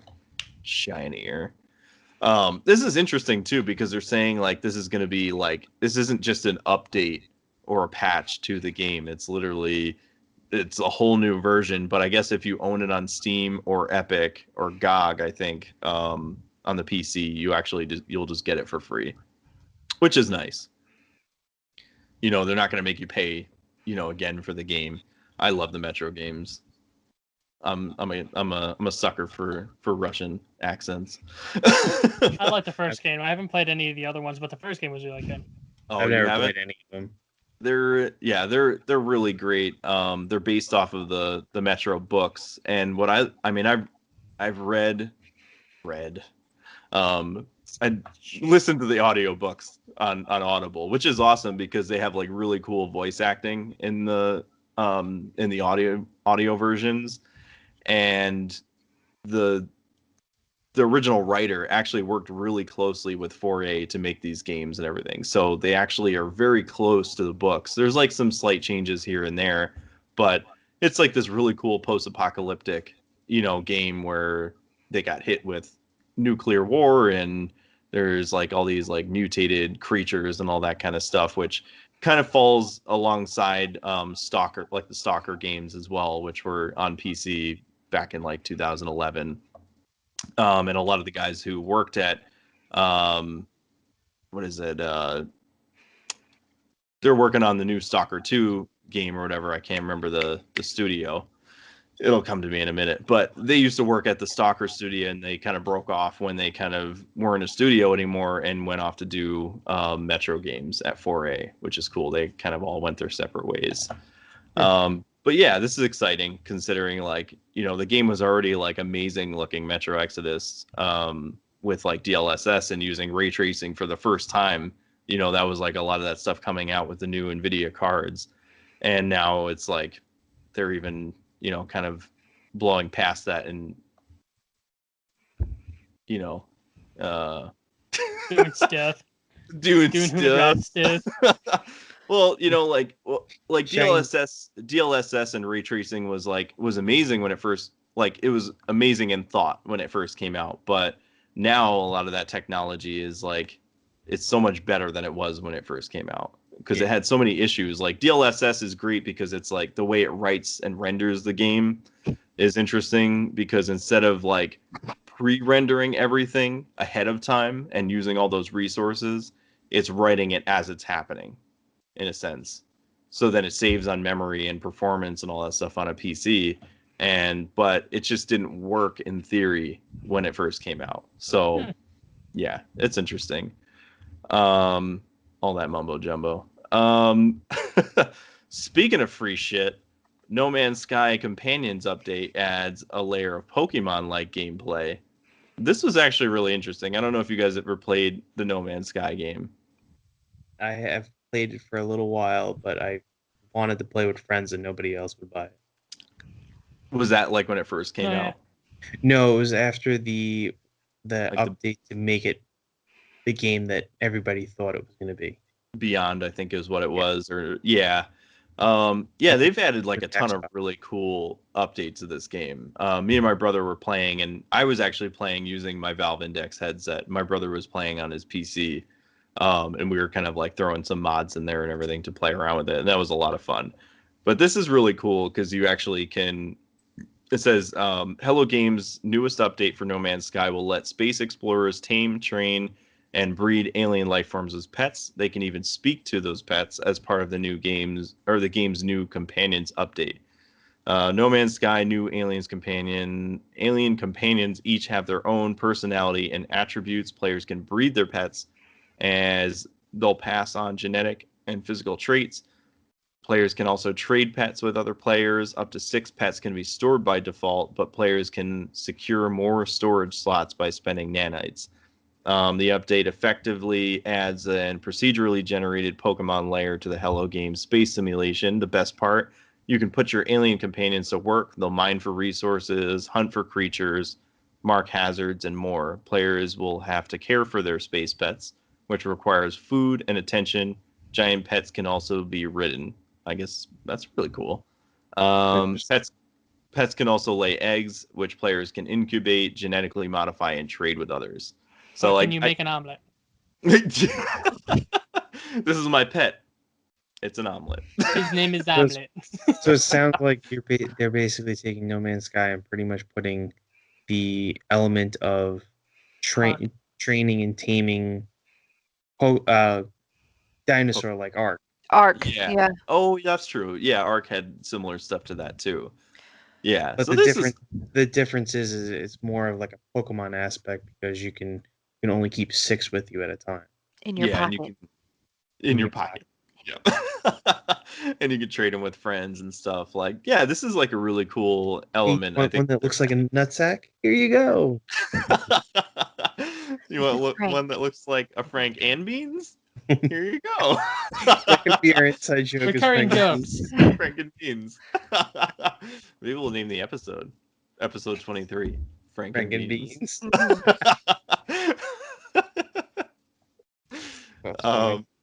Let's see. And I think let's see.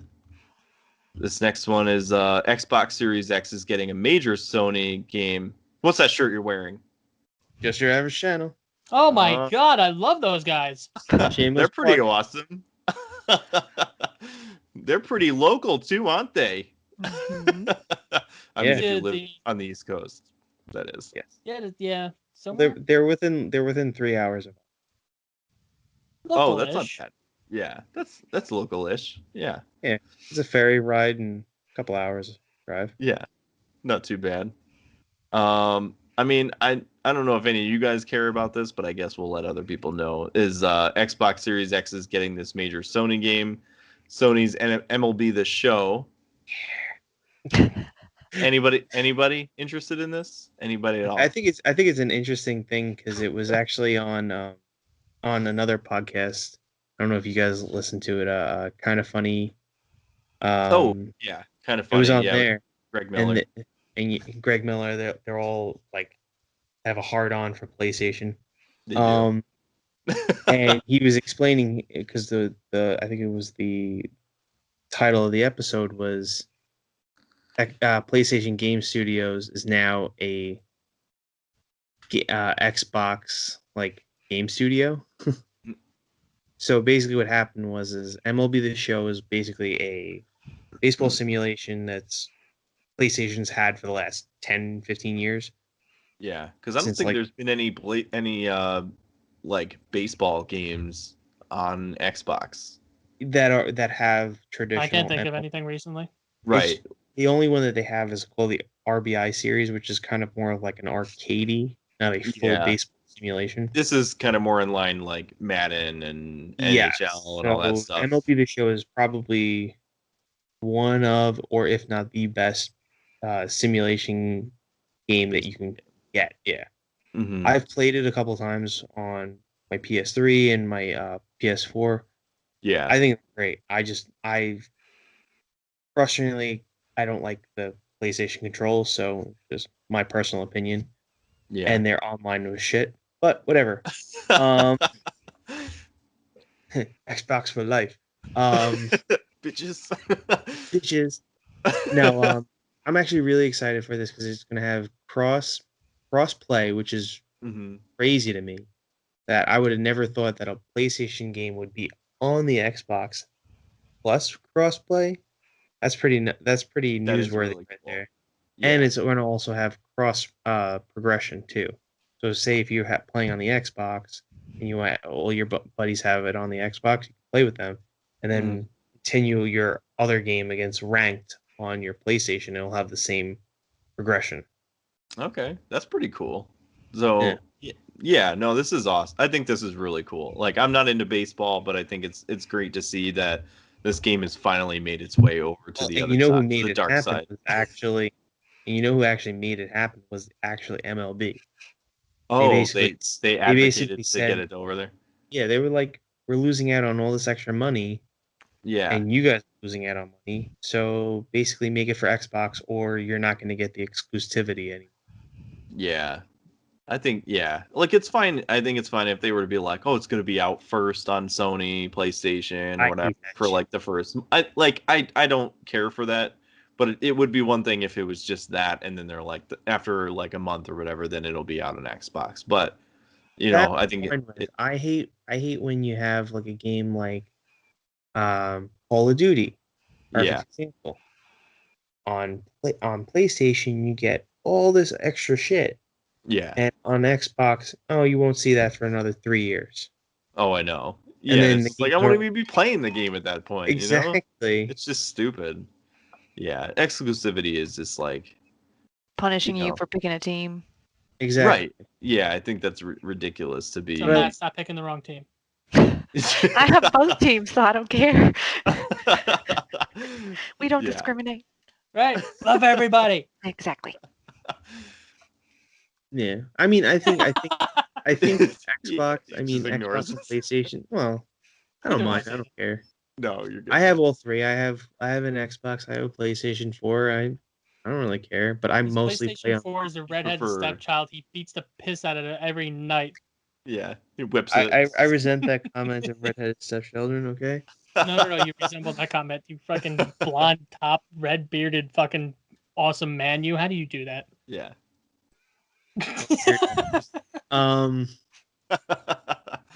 But if I had to choose between the two, like I agree that a lot of the PlayStation has great exclusives. Yeah, absolutely.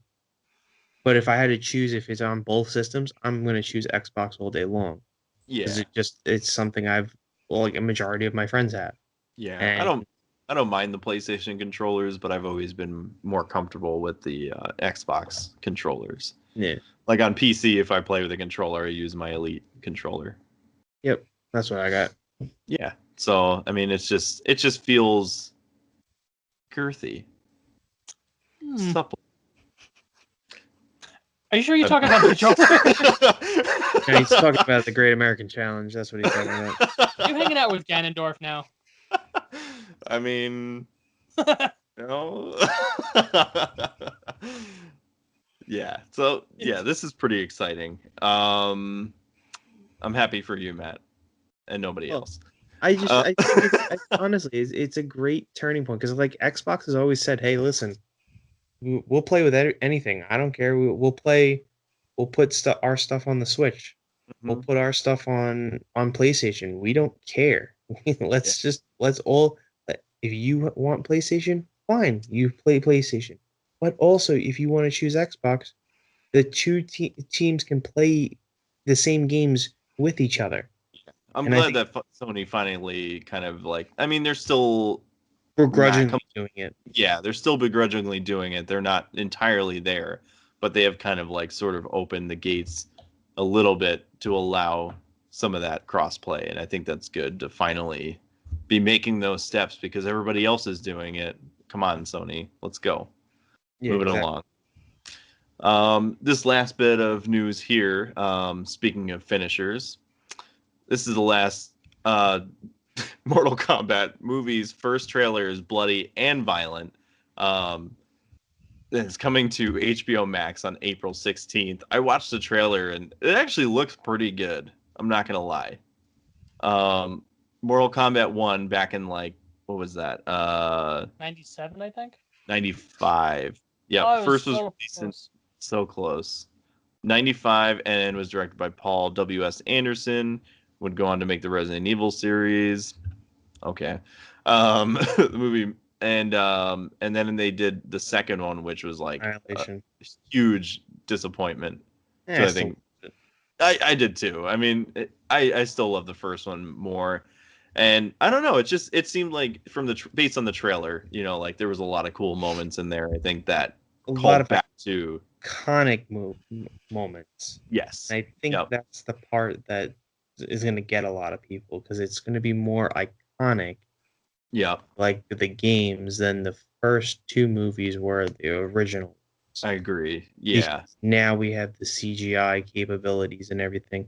I still think that Scorpion and Sub-Zero's mask looks dumb. They're too big, their faces. It looks like more of like a mask that you would wear for a pandemic. Not maybe that's what they're going for. I don't know. I mean, if you actually see them in the movies or like in the video games, they're small, form-fitting to the face. They are. Yeah, I did notice that it looked like it was sticking away from his face. Almost. Yeah, I was like, it should be more form-fitting and like on top of their face, kind of like I don't know how to say it. Like the ski mask. Like it's up against your face. Yeah. Or even if you go with the Shredder from the 1989 movie, that one actually was pretty cool. Yeah, and up against look at any Ninja Turtles movie from the 90s. Bulky and like a real ninja wouldn't wear it. Like that's the part that's bothering me the most. It was a little weird. Yeah, I agree with that. I think other than that though, I think like they kind of like hit what people were looking for. There's a lot of Easter eggs and stuff like that, even just in the trailer and stuff, which is really cool. Yeah, I like how they did with Jax. Oh yeah. Yeah, that was super cool. But like anything like when Sub-Zero is just sitting there and he makes a sword across, and I was like, that's iconic to one of the games. Yeah. When he takes the blood and makes it into a weapon and stabs Scorpion in the head, and you're like, God, Sub-Zero's badass. I know, I love him. He's like definitely one of my favorite characters from the games. And I like even when he did the like he would do that like freeze wave on the ground and then he like kicked him into the wall of ice. Like that was super cool. That's So more yeah, iconic to the original games too, not like yeah, the new games. right, exactly. Yeah. So there was a lot of really cool stuff. I think like if you grew up with the games, you would have recognized a lot of the stuff even just in the trailer. So yeah, that's pretty cool. Um, all right. Well, I didn't add anything new to the new and upcoming releases because I figured we'd be running over anyway. So we're gonna skip ahead to the pixel to pixel segment. So I'm gonna explain what this is. I'm reaching out to streamers, YouTubers, podcasters, even prop game merch creators and artists. Looking to help people get recognized, connect them with others that can help them get started, and interview people who are experienced in this industry that can help those who are interested and maybe get some insight on how they can get started. Personally, we all know how hard this can be to kind of start something that, you don't know how to go about it. You don't know what direction you want to take it. So why not try to make things a little easier? We can try to work together and, we're all trying to make this community to help each other out and a place where you can come for answers, where you can ask questions, um, all that kind of stuff. So message us. We're going to put our links down below. Message me at Instagram at digital_denizens, and let me know if you want to come onto the show and talk about what you do, why you do it, what keeps you going. If you want to ask questions that I can shout out here or on social media, we can get the answers you're looking for. And if you're watching this on YouTube, again, we'll put the links down below. Matt, what are your plugs where we can find you? Well, I have my own website. It's DevotedSaintRetro.com. Mm-hmm. And I am on Instagram at DevotedSaintRetro. I am on Twitter. I think that's DevotedSaintRetro84, I think, or DevotedSaint84. One of the two. I can't remember exactly. Because I don't go on Twitter that often. And that's really it. I mean, and on Facebook. I'm on Facebook as Devoted Saint Retro. Okay, very cool. Leslie, what are your plugs? Instagram is at Sector 7 Item Shop, 7 number 7, not spelled out. And then Facebook is the same thing. And you can actually find my website and my Patreon links through Instagram in my profile. Very cool. Awesome. And AJ, what are your links? All for Gamers for Instagram, allforgamers.com's the website. Post content over there. YouTube is All for Gamers as well. ALL the number 4 GAMERZ, and Twitter's All for Gamers the number 1. But I'm same as Matt. I don't really do much Twitter these days because it's just a not nice place to be. Yeah, not a nice place to be. All right, cool. So I'm going to go through some questions. We'll start off with Matt, okay, or whoever wants to go first. I don't care. I say ladies first. Ladies first. Go, Matt. Oh, oh, thanks. Damn. I was trying to be courteous, but I guess not. That's gonna burn in the morning. I like Matt. Leslie and I have done a lot of collaborations together. I've made her the phone stand, which is behind her. Very nice. She's made me anime perma. I have a couple of other things from her. I have a whole bunch of pins and other shit that I've bought from her in the past. Got so much stuff. Everything has happened according to my design. Just me who built this fully operational generator. I still gotta see that video. Yes. Oh, yes. We need to watch that. All right. So Matt, you want to go first then? Sure, I'll go first. Okay. All right. So let's see here. Let me pull up the questions. First off, how did you come up with the name Devoted Saint Retro? Well, Devoted Saint was my second ever gamer tag. And I Mhm. asked my wife, I was like, what is one word you would use to describe our relationship? She said devoted. Okay. Favorite movie at the time, still is actually, is The Saint with Oh, oh my god, Val Kilmer. yes. To think for a Yeah. second. And that's where it came from. Actually, it's also funny. I have a tattoo that's an anagram. It says Saint. Oh, on the that's front. awesome. That's super So cool. it says Saint one way, and then when you flip it over, it's Saint the opposite. So it's just something I've always had, and retro is I like retro games. Really, what happened?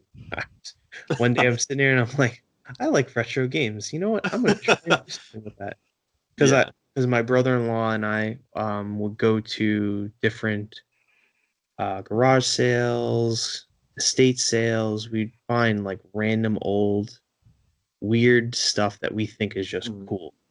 He loves old school 90s and 80s toys. So that's just all he had. And I was Yeah. like, that's cool. I'm like, I like old video games. So we just kind of just stuck. That's awesome. That's super cool. Um, so how did you fall into like doing the woodworking and all that kind of stuff? Like what made you want to do it? And second part, do you see this as like long term or is this more of like a side gig for you, more of a hobby? I kind of fell into it. I've always loved building things. Mm-hmm. Um, I'm a mechanic by trade, so I work on Mustangs, any cars pretty much. And Mm-hmm. I was doing that for a long time, and then when my wife and I had kids, one of us had to give up our job. So I was the one who had to give up their job because that was the agreement. You're like, I'll birth the kids for you. Pretty much. And she and so it kind of worked out that way. And then I was like, you know what? I want to have a hobby. So I asked for a 3D printer. I think that year. No, it was like my son was 2 years old, I think. A couple years ago, I asked for a 3D printer for Christmas. Hmm. I got one and I just started designing stuff. That's And I was awesome. like, oh, I can make stuff at home. I went with AJ, we went to a local gaming expo, and I was like, I can make stuff to, to build here. So I was like, you know what, we'll Yeah. do that. And then my brother-in-law started making stuff out of wood and using epoxy. And I Hmm. was like, that's actually a really great idea. Let me take that and add it to what I'm doing. Right. I ended up buying a CNC that same year, and it's been doing it ever since. Those things are pretty expensive too, aren't they? Yeah, mine was about $1,200. Oh, that's not, I mean, that's not terrible for one, honestly. No, I mean mine's also really small, so I can Oh, only okay. cut a 16 by 16 inch Hmm. area. So the bigger ones, which you can cut up to, I think 33 by 33 inches, which Yeah. is huge. Oh, But wow. I'm only making small cuts, so Yeah. especially on That's the super controller cool. stands. But So sorry, go ahead. Yeah. but I think this is something I can take into the future. I'd love to open my own store Hmm. eventually. Right now I do have a small little spot in like a flea market area here locally on Long Island. I've been there for a couple weeks and it's nice. I just kind of set it and forget it. Yeah, that's kind of I don't cool. have to be there. But eventually down the road, Mostly you do a lot of the sales online though on your shop though, right? yeah, mostly custom orders actually, a lot of custom orders. Hmm. Um, but I really am a terrible person. I always forget to post. I know we've talked about this before, but I really, if I start getting into it and doing a lot more with the posting and whatnot, I definitely have connected with a lot more people than I was expecting to when I started this. So Yeah. We're working to get him better at posting things. it's one day, but I still We're haven't gonna posted learn since. him one day. No, that's super cool, man. Do you do this by yourself, or do you have people that help you with this? For the most part, I'm by myself. I do have Okay. my wife. She helps me with like packaging and different items and different descriptions and stuff like that. But for the most part, all the legwork, all of the building of each individual thing is all me. Nice. That's awesome. What motivates you to kind of keep doing what you do? Excuse me. Mostly my kids. They loved seeing me when I'm making stuff. They Mhm. love hanging out with me when I'm making stuff. And I enjoy it too. There's also sometimes a scapegoat to get away from my kids. I love Good them to both. bits. I really Good do. both. I can't imagine my life without them. So, but Yeah. they're like, it's awesome when I see my son. Comes into me like before he came into me. He's like, I want you to make me a robot that transforms into a car. And I was like, a transformer. And he's like, yeah. And I was like, okay. Because his big thing right now is battle bots. Oh yeah, those are super cool. I remember those as a kid. So he watches that on Discovery. He's like, I want a battle bot. And I'm like, listen, you can make whatever you want, dude. Yeah. I'll show you. I don't care. And then like when he was a kid, when he was a baby, like got a year or two old, he had this like little, but like kind of like the cozy cart car. Oh yeah, yeah, He yeah. would literally get on his back with his little plate thing, and he was trying to be like a car mechanic. And I was like, dude, that's awesome. They take after us, like, Exactly. Yeah. they see what we Hysterical. do and they want to do the same thing. Yep. That's super cool.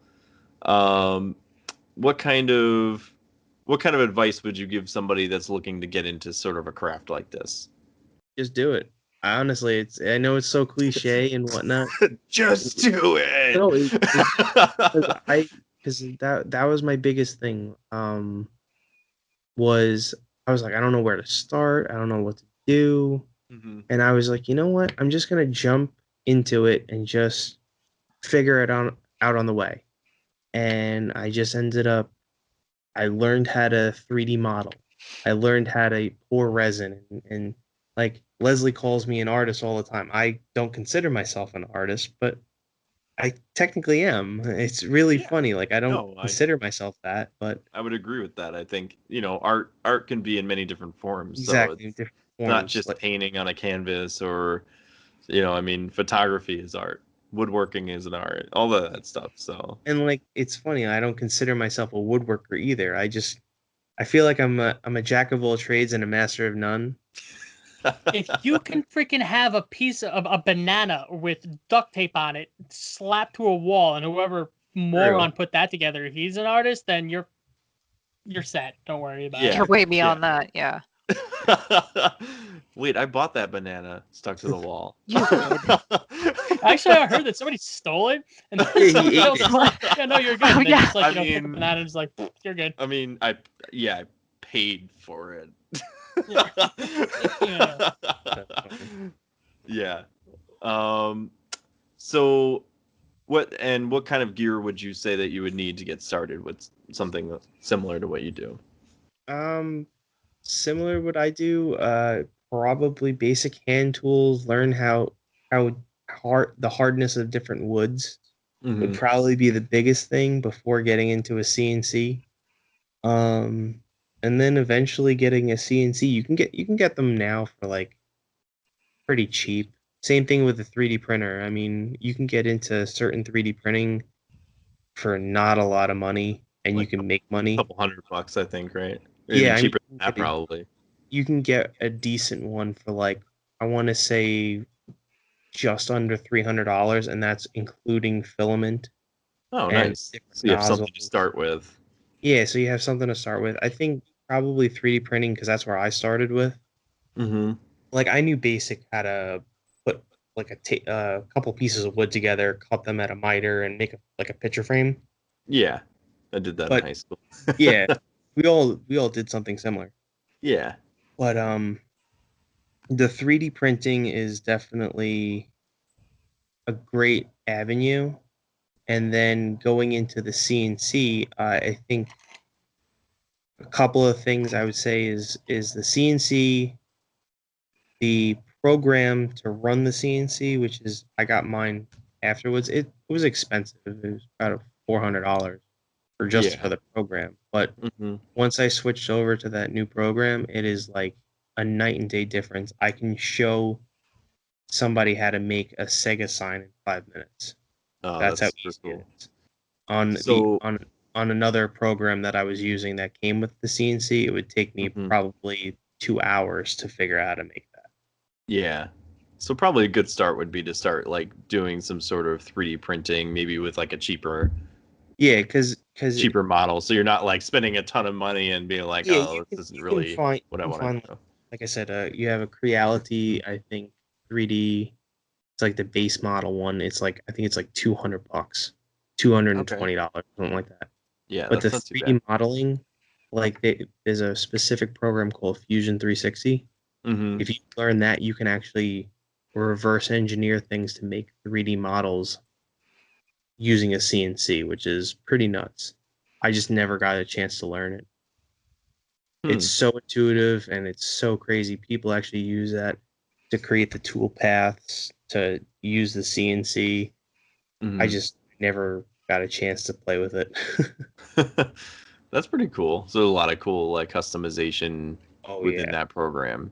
And it's free for hobbyists. So like you guys, if you want to ever get into 3D modeling and 3D rendering, you can Hmm. do that. You just type in your email and you can get a hobbyist um, Wow, section for it. that's really cool. Yeah, so it seems like there's a lot of cool tools available that you can Oh get, yeah. and you don't have to spend a ton of money, No, to get into it I either. mean, getting into the CNC part, yeah, you can get it's you're That's a gonna little more spend, expensive. but I Something mean, to. you could do the same kind of inlay work that like I did Hmm. on Leslie's phone stand. You Hmm. could do that same kind of work with a small router bit, a router, Yep, basic hand tools. some You epoxy. could do it, yeah, Yeah, and wood glue. I mean, you can people make it. If you look on YouTube, you will find people that make yeah, crazy stuff with very minimal tools. yeah. That's yeah. I am not that kind of person. I need a robot to help me.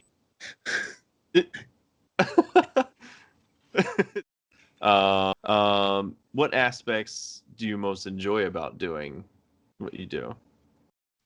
I like seeing especially with the wood, I like seeing the different, how each project, no matter what, it's very similar, Hmm. but the wood makes each project so unique. Yeah, So you have like a different grain on one that it's a lot darker, and then you have another one that's like super light, and you're like, they're the same wood.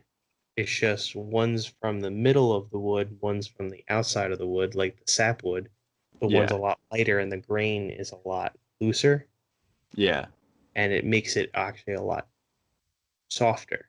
So it's wild to see the different variation. Yeah, I would totally agree with that.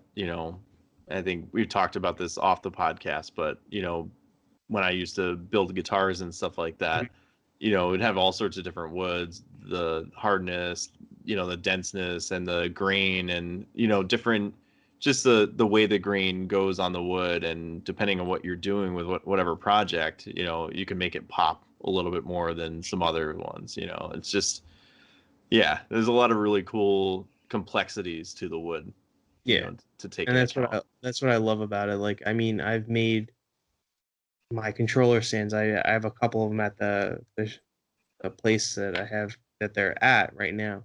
And Hmm. if you look at all of them, they're all completely different. Each one has a different unique feature of it. Even though they have the epoxy logos in each one, the Yeah, wood itself is a feature, yeah, which is it's really cool. very very personalized. Yeah. Yeah, that's awesome. Um, Now, what kind of resources did you use to find like viewers, whether you're using like Instagram or social, like any sort of social media? I've gotten a couple more viewers by promoting different posts. A lot Hmm. of posts have done Some posts have done better than others. Um but you can. Instagram is really good about that, where you can target. Okay, you want to have people come to your page for following. You want Mhm. people for likes, or you want people to just website click. It's really, yeah, you're paying for it, but sometimes it's a good thing, especially around the holidays if you want to get your product out there. Yeah, for And sure. I've definitely, even probably the one that I've gotten the most hits out of, honestly, is Facebook Marketplace. It's free. Really? You don't have to pay for anything. You just make a post and say, "Hey, I create this stuff," Mhm. and show it out there. I've gotten about, I want to say, like 5 or 6 hits off of that, That's more than pretty I've gotten awesome. on like promoting. Yeah. I think that's probably the best advice I can give to somebody. If you're local and you want Mhm. local people, that's probably the best bet. Facebook Marketplace is probably Yeah, the and way to just, go. yeah, you post a thing. Oh, I'm selling this. This is a custom piece. Yeah. X, I Y, think and Z.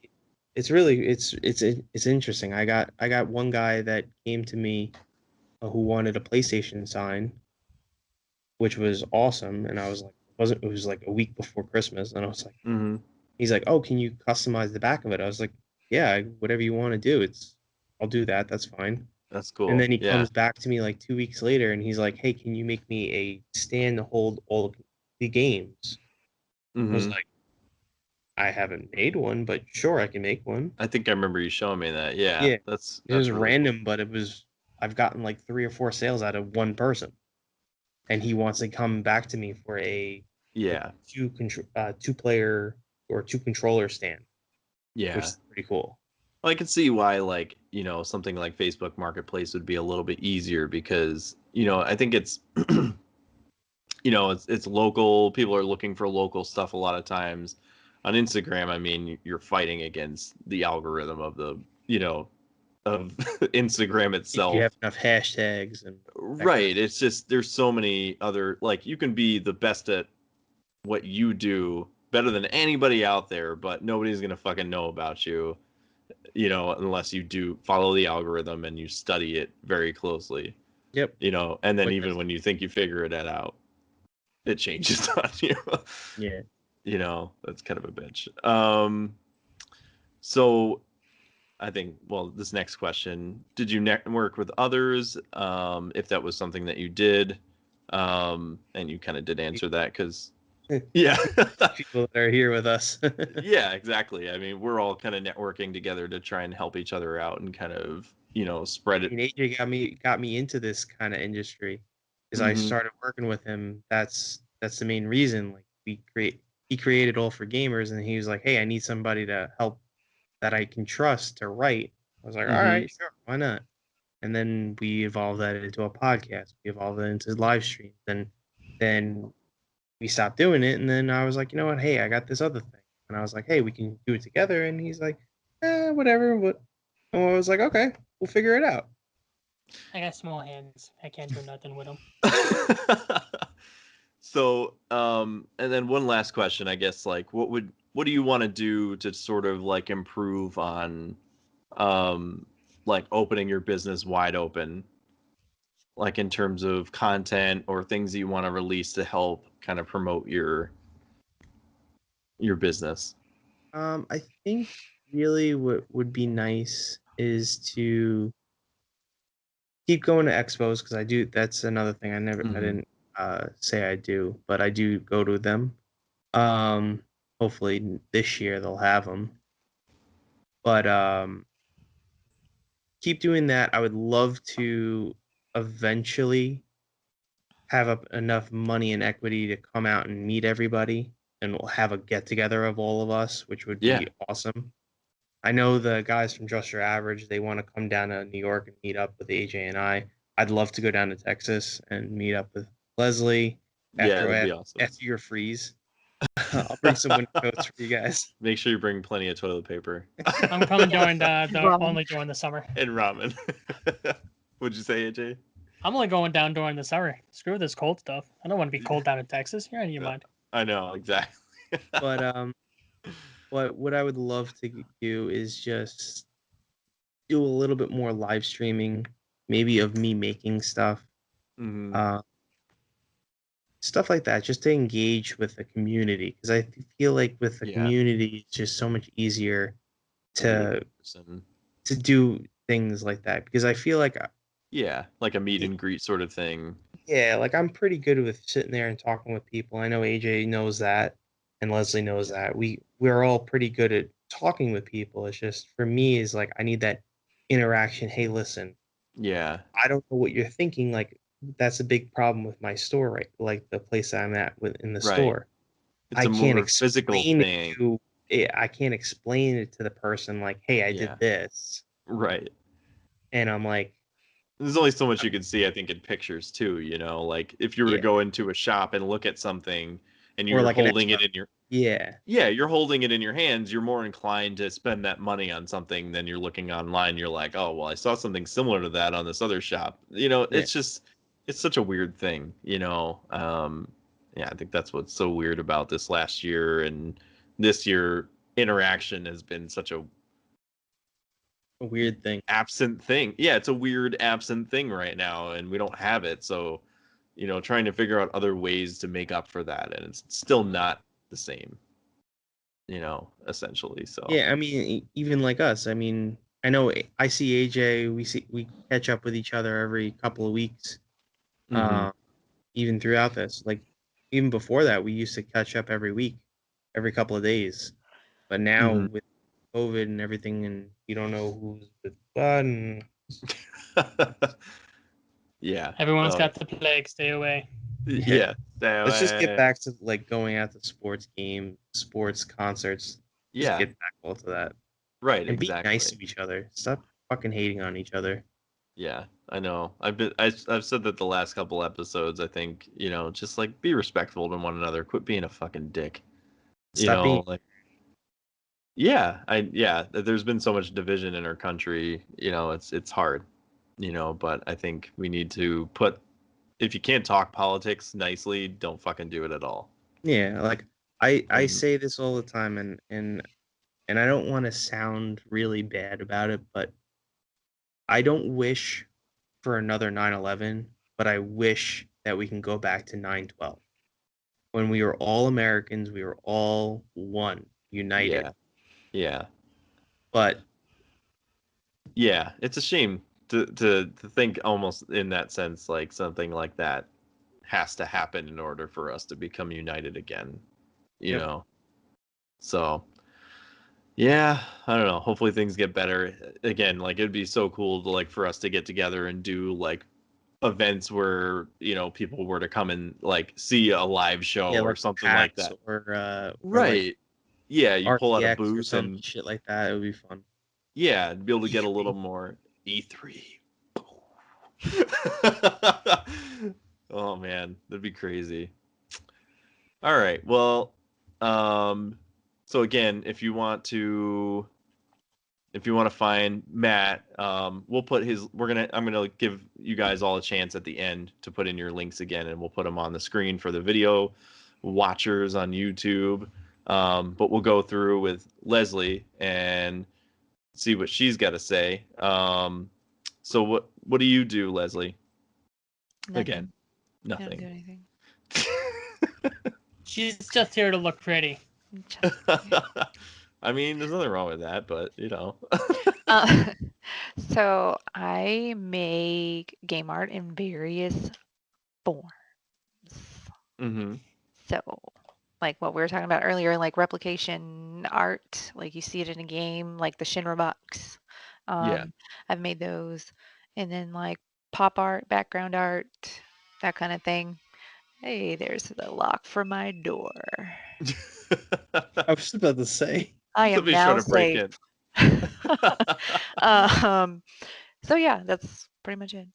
Okay. Now how did you come up with your name, Sector 7 Item Shop? You don't know. We all know it's because you're a Final Fantasy 7 nerd. Fantasy Here's the 6. thing. Matt Sorry, my knows. bad. Matt knows it. So 6 is my favorite one, but I knew that when I finally named the shop that Mhm. number one, there wasn't any really good like name to name the shop out of 6, Final Fantasy 6.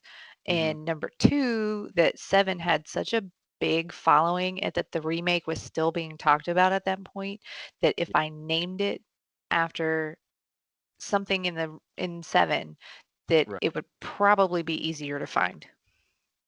So Sector 7 is from Final Fantasy 7, and Item Shop is from Final Fantasy 6. No, Sector 7 item shop is an actual item shop in the Sector 7 slums. Oh, that's in Final right. Fantasy 7. Okay, that's what I thought. That's what Mhm. I was thinking. Okay. How God, did you? Ha supposed to know this. ha! Come on, what the fuck? Poser. I know this. I Matt don't doesn't even even know play anything Final about Fantasy, and Final he knows. Fantasy. God damn it. How did you fall into your art, and what made you want to keep doing this? And is this long term or side gig? It's long term Mm-hmm. in the sense of it's actually art therapy. Um, so I've explained it before on other shows and stuff, but for people that don't know, I lost my job like 4 or 5 years ago, and there was a lot of shit that was happening at the same time, and everything was just kind of like falling apart at the same time, like all at once. As it naturally does for most people. Right?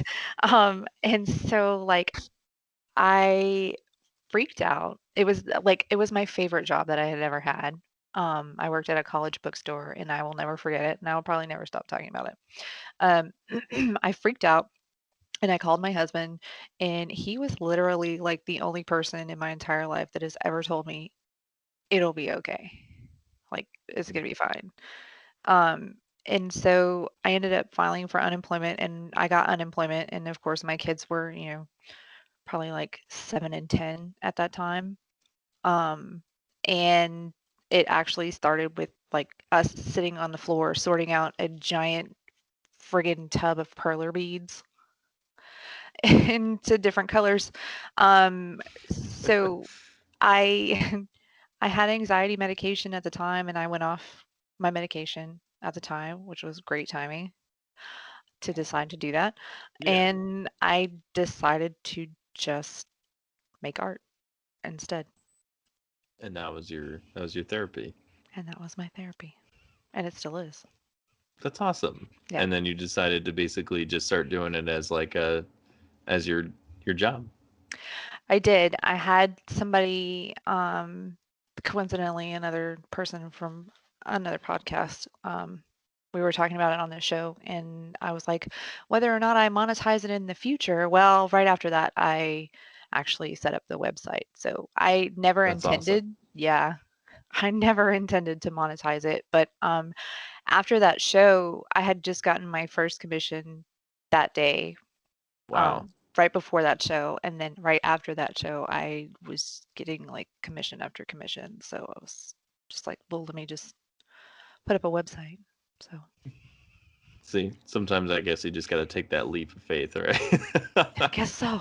I mean, that's a really good story. I mean, it's sometimes it takes something like that, like a life-changing event in order for you to just take that leap of faith, to do something that you're really passionate about. That's excellent. I mean, I haven't quit my job, but like I've always wanted to do something in like video games and stuff, and like so I started. I asked my brother. I was like, "Do you want to do a podcast with me?"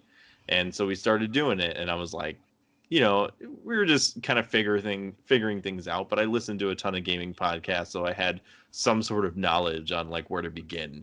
But I didn't know exactly the direction, so I was just kind of figuring it out as we went along, and but eventually my brother was like, well, I'm going to move off. So I started latching on to other people and bringing other people on, other friends and whatnot. So it's just like, sometimes you got to believe in yourself enough to be able to do it, Yeah. you know? Yeah. And actually, I don't know if you guys are familiar with ACG, Carrick. He's got a channel on YouTube and also does a podcast. And he had like this really cool, sorry for this whole sidebar, but he had this like series of episodes that were talking about like how to start your own podcast, and I was listening to those episodes, And he was like, the biggest advice I can give you is just to do it, because if you don't, you're going to regret it for the rest of your life. Yep. And I ended up sending him a message, and he actually responded back to me. He was like, I really appreciate that. I'm glad that you're doing what you're doing, and keep it up, And I was like, thank you. Like, because you're not going to be happy with yourself. You're going to be disappointed that you never even tried. Yeah. Yep. So I've been super fortunate because like my husband is not like a traditional like 9 to 5 type of person, you know what I'm Mhm. saying? And for the longest time, we just kind of like flew by the seat of our pants, I guess, for an old fashioned saying. And so anything that he wanted to do, we were like, okay, whatever, we'll figure it out. Mhm. And so when it came to that point where I was like, this is what I'm going to do, he was like, that's cool. Do it. Yeah. And like he Right. comes in my studio. He just came in my studio the other day and he was like, dude, that's badass. And I'm like that's the greatest feeling, like to impress my I don't know. It's weird after Yeah. 17 No, that years, is like to really impress my cool. husband. I don't know. But yeah, he's always been like super supportive. So that's really cool. Is he into gaming too? Yes. He's more of like a modern gamer though. So like if you need like an FPS person or like Assassin's Creed, like all the games that I'm terrible at, he's good at. So we're You know what bringing I him mean? on the podcast now too. I mean, you can. No, that's super awesome. And yeah, it's good to have the support. I think that really helps to drive your vision forward. If you don't have anybody, it can be very difficult. So wait, hold on a sec here. I think you may have already answered this question, but you do this by yourself, I'm assuming, or do Most you of have it people help?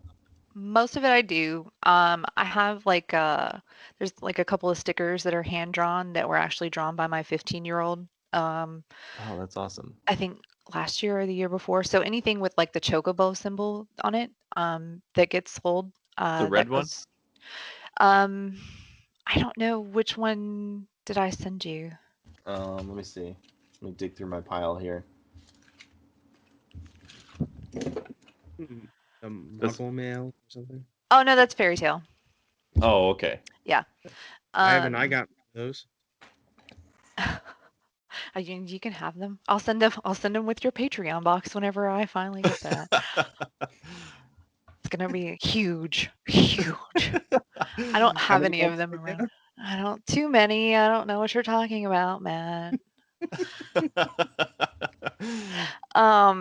Yeah, but anything with the chocobo thing on it, that's like her money, so it gets put away. She thinks I haven't paid her, but That's she so. just can't see it, you know what I'm saying? Yeah. In the Got college to give fund. him a side Right. hustle. Yeah. So she did that, and then early on within the first year we had plushies, and I actually still have some here. My husband actually sewed those. Oh Um, shit. That's yeah, so awesome. he's like a master seamster or whatever. I learned Um, when I was younger too, so yeah, yeah, I feel the his dad sentiment. was an upholsterer, so I mean I Yeah. know how to do it too, but I just Yeah, I don't like to do it. I didn't say I That will liked it. age I you just out. said I know right, how. yeah. Knowing and liking are two different things. Exactly. And then like he'll help me. Like I have chocobo stop signs, and I can figure out what exactly I needed. So like if there's a part or like I need his opinion, Hmm. I'll ask his opinion. Most of the time, he'll probably tell you that I don't take his input, but sometimes I do. So Yeah, yeah, exactly. We certain ask for things. it doesn't mean we have to take it. I know. Right. There's a difference.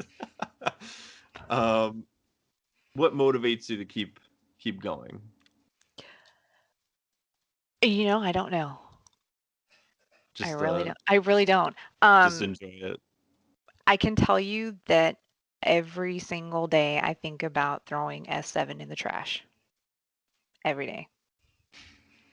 But I have like I'm sitting in a studio space that I like it's got all my stuff in it, so it's be Yeah. quite impossible for one, quite a pain in the ass for another. Um, but I don't. I guess just because like seeing reactions from people that get stuff or having people decide that they want me to make something for them. That's a Hmm. pretty cool feeling. Yeah. Yeah. I think it's definitely encouraging when you have people say good things about your work. And like you said, asking for commissions, like, can you make this custom thing for me? You're like, they could ask anybody else, but they're asking you to do it, Yeah. which is excellent. Um, so what kind of advice would you give somebody that is looking into doing something similar? Uh, don't wait until it's perfect. Don't wait until you think you have enough pictures of everything that you've done or enough videos of all the steps or the right handle or whatever. Mhm. Because you'll never start. Yeah. I mean, sometimes you just do like a one-off and just you can sell that one as much as you're attached to it. Maybe it's just good to let somebody have it because it's unique. Yeah. That's really cool. Um, what kind of gear would you say you need to get started? What kind of tools, things like that? Oh God, that depends on what you're actually making. Most of the stuff that I that I use is like prefab wood pieces. I'm sorry, Okay, Matt. like wood blanks and things like Most of that. my stuff Yeah, is pre-cut. Okay, I don't have a sawmill. I don't know what you're talking about. Yes, you do. Um, so Cut down a tree in like your backyard and I just know. resaw it. It's fine. Like, um, so like if you wanted to recreate something from a game, I guess, look at it in depth and like find the pieces and think outside the box. There's not really any one thing. Um, m- you know, I just am one of those people that I look at something like a piece of wood in the store and I'm like, hey, I could probably make that with this. Mostly paint, good quality paint. Hmm. Um, resin is a good start. Resin can do so many things for you. Hmm. Um, can mix it with so many different like pigments and um it could just it does so much stuff. Like it's so awesome. It's such a pain in the ass, but it's so worth it. Yeah, that's I really agree. Matt cool. knows. I Yeah. agree. I agree. I agree. Oh, He that's awesome. knows. So So what kind of resources did you use to find your viewership on like Instagram? I'm actually dumb luck. I guess mine is actually really networking through people. So I ended up getting connected with um another podcast group who um I don't know how, but I ended up with a lot of their followers and then just, talking to other people. So people found me. Um, I guess it's just like making a connection. It really is Hmm. like a relationship, friendship, talking to people thing. It's not really Yeah. like a quick fix, like a you're gonna, you know, do X, Y, and Z, and then all of a sudden you're going to have 10K followers, which they really don't matter anyway because they don't engage with you anyway. Hmm. Um, so Matt was saying something about Facebook Marketplace earlier, which is a really good resource for like local sales, and it's Yeah. really good for people like us because then we don't have to worry a hell of a lot about shipping across the country. Yeah, you can do it Um, locally. yeah. Flea So that's markets, things like that too. yeah. And then just studying and researching on the internet. So, like, if you don't understand why your engagement is low or why you're not getting followers, go look it up. Like, Hmm. that's what we teach our kids here. You don't know the answer, look it up. We didn't have that Yeah. whenever we were kids. We didn't have the Google. So, Yeah. Things are a just lot easier now to get in touch with people. yeah. So, Yeah. Well, that's cool. Um, let's see. If you were to, I guess if this was a question I didn't ask Matt, I guess this is kind of for both of you guys. If you guys were to change anything about the industry, the way it's done, How would you kind of go about doing it? I don't know if it's really changing the industry. It's more of like changing the environment. Like the judgment in the artist world sometimes is a little off. It's art is subjective. And as an artist, sometimes you look at somebody else's stuff and you're like, well, why can't I do that? Or, how come my stuff's not that good? And I think letting that get to you and discourage you it's not good for you, obviously. Right. Yeah, it definitely can affect whether you go forward or not. Yeah. And how you proceed with your art. I know that like gamer community specifically, like for women, and this is one viewpoint I guess I have the privilege of having. I always hear a lot about how it's just a very like toxic, misogynistic environment. I don't get that. I've never gotten that. Maybe it's because I'm not easily offended. What happens but when you get offended? I don't know. Yeah. I don't know. But also like I do see the point sometimes, you know what I'm saying? Like some of the things that are said to women within the gaming community is kind of really shitty. Yeah. And it's not just from men, sometimes it's from other women. But just, I mean, be a nice fucking person, please. Yeah. Yeah. I mean, we all have things that we want to do, and I mean, you making fun of somebody else because of their art isn't making you a better person, so. Exactly. Yeah. Knock it the fuck off. Stop it. Yeah. Well, and I think that, sort of that question kind of goes into a bit of like, what we're trying to do as a group. Trying to make a community where, there isn't that judgment there. And there isn't that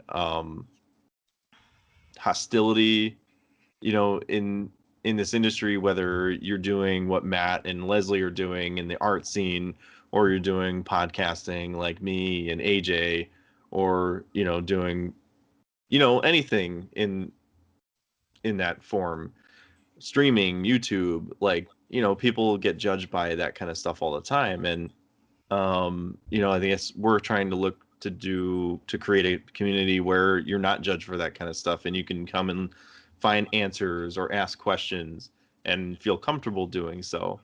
Or teach us something. Or even teach us something, because I mean, we're not experts either. We're not experts in this industry. We're all kind of learning as well, but we want to try and help build this community so we can bring experts inward to allow people to find the answers that they're looking for so even if we don't know the answers, we can point you guys in the right direction. So yeah, I think this is, I don't know that there's a lot of resources out there like what we're trying to do. So I think, it's not a cult, I promise. It's not an MLM. Yeah, exactly. So should I return the blankets? And never mind. Get back in your tent. Yeah. So this is sort of a community where we all specialize in one thing or more than one thing, or multiple things, right? Yeah, but we're you can come for all these different resources and find answers to things that you're looking for, to start a channel or improve your channel, get more viewers and things like that. We'll try and help shout you guys out and kind of make you a little more, make you more notable in that sense, because Matt knows people, Leslie knows people, I know people, AJ knows people, but combined we create this larger network that wasn't available before. So anything that you guys want to say that I didn't mention? I don't know. I think you pretty much hit the nail on the head. Okay. We just want to help one another out. We don't want to do what a lot of people, like what I like what I was telling you about, like a follow for follow. Follow Mhm. for follow only gets you so far. You have, it looks like you're bigger than what you are. That goes hand in hand with what Leslie had said too. You can have 10,000 followers, but if they're not engaged in your content, they're only following you just for following's sake. You Right. might only have, out of 10,000 people, 200 people who are actually legitimately interested. Out of those Right. 200 people, take half of those people who actually might buy something. Take another half of those people who actually pull the trigger and go with something. So it's all a numbers game. Or So constantly talking, commenting, liking. I mean, likes are something different than an actual comment on the on the Right. post. Or nowadays a save, because that's how the algorithm goes now. Yeah. oh, Yeah. hooray! I do save stuff to my stuff because I'm like, oh, I want to go back to that and look at that later. Yeah, But And it's funny too. Like even in the store like I'm at, the guy was explaining, the owner of the store. He's like yeah, there's sometimes where, it's on a month to month basis, where he's like, I suggest people stay in there for 3 months. So mhm, 3 months is a long time, especially if you're paying the amount of rent for each month. So mhm. it's a lot of money. But if you do that, he explains, he's like, yeah, there's some guys that come in 1 month and they're like, oh, I saw this really cool stuff. And then you're like, and then the next month you're not there and they're like, oh, where'd all that stuff go? I was going to buy stuff. It's just people It's like looking and researching, looking at it. Okay, is this right. right for me? Whatnot. Yeah, I people don't totally always understand. impulse buy stuff. Yeah, Exactly. I'm right. one of those assholes that impulse buys. But whatever. Yeah, me too. Because you know what it is once I see it, if I see it and I'm thinking about it, I should buy it. Because if I Yeah, don't buy it, then I'm gonna regret it later. exactly. Because it's always 9 times out of 10, Hmm. it's like fucking Joy Cons. 9 times out of 10, I want it, don't buy it, and then I'm like, damn. take it from me. Be careful what you buy. Then your wallet's gonna run away from you. Yeah, exactly. I It know. needs a chain. Leslie found it.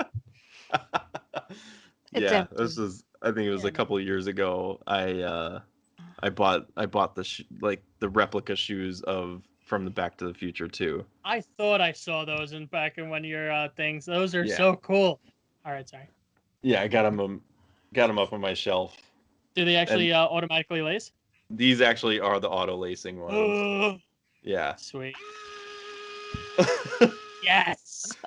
I've never actually known somebody to have those. That's pretty cool. I have the regular pair with just the elastic laces This and came out like like 2 years beforehand, right? Before those ones. yeah, so the ones I have are just they're like replicas from like China or something like that, and these ones are too. Like the electronics are garbage, but there's like so I don't wear them often or anything. Like I've worn them to like a Comic-Con in like nearby where I live or whatever. But yeah, the real ones are like $50,000 for like the actual auto lacing ones, and I'm like, nah, man, can't afford that. But these ones were like more than I wanted to spend. We'll just leave it at that. But yeah, you find something you like and you'll splurge on it if you're like me and Matt or AJ. Well, it's more of not that I splurge on. It's like I buy nostalgia. Like I Yeah. just recently bought for the original Nintendo. I Mm-hmm. bought Ghostbusters. Have I ever played the game? No. Do I That game. remember playing the game? No.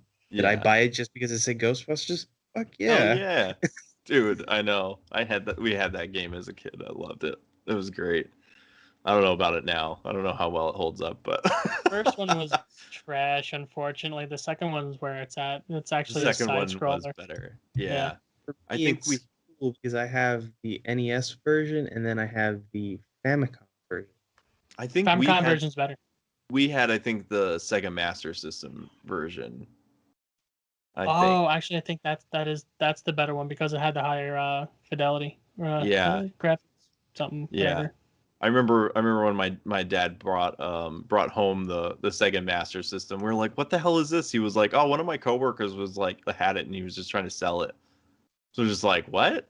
So he brought that home with like Ghostbusters and like a bunch of other games. They're just like, "Cool, man. Thanks, Dad. You're the bomb." So, all right, cool. So, I'm going to go through this next section, the retributions, corrections. We only have one correction, and this is actually for my brother, because remember last episode, me and AJ were talking about the house with the clock in its walls, and you were like, "Oh, is it the Winchester house?" And I was like, "I don't know. I can't remember what the name of it was." Yeah, My brother texted me last night because he was listening to the episode, and he goes, "No, it's the Cronin house." And I was like, "Oh fuck, how did I not know that?" Because he was actually trying to buy the house, and it was up for sale like a couple of years ago. Oh, that's cool. Yeah, and like it needed a lot of work, but these people actually bought it and like finished it up and everything. So, yeah, that's our corrections for the week. So if you guys aren't familiar, this is our segment where we allow you guys to correct something that we got wrong, which we do quite often. It was not the Winchester house. Damn it. Yeah, twas not the Winchester house. So if we happen to get anything wrong or mischaracterize things, this is your opportunity to help support us, set the record straight. So we're counting on you to hold our feet to the fire. Just don't burn us too badly. And if you're watching the video version, I will put the links down below so you can write in and correct us on that. So before we do our outro, I will let you guys put your plugs. Matt, go ahead. Where can they find you at? DevotedSaintRetro.com, Instagram DevotedSaintRetro, Twitter DevotedSaint84, and Facebook DevotedSaintRetro. We'll correct that in post-production if he's wrong. Sure, I'm right, but With a cool voiceover. Yeah, with a cool voiceover. it's like Get Morgan Saint Freeman. Retro, Devoted Saint Retro. Yeah. like really, like super close to the mic. Like you're opening a can of Coke or something.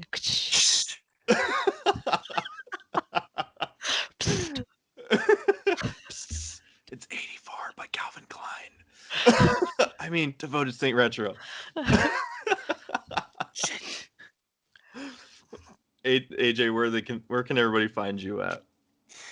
So Instagram would be All for Gamers. I have my website, allforgamers.com.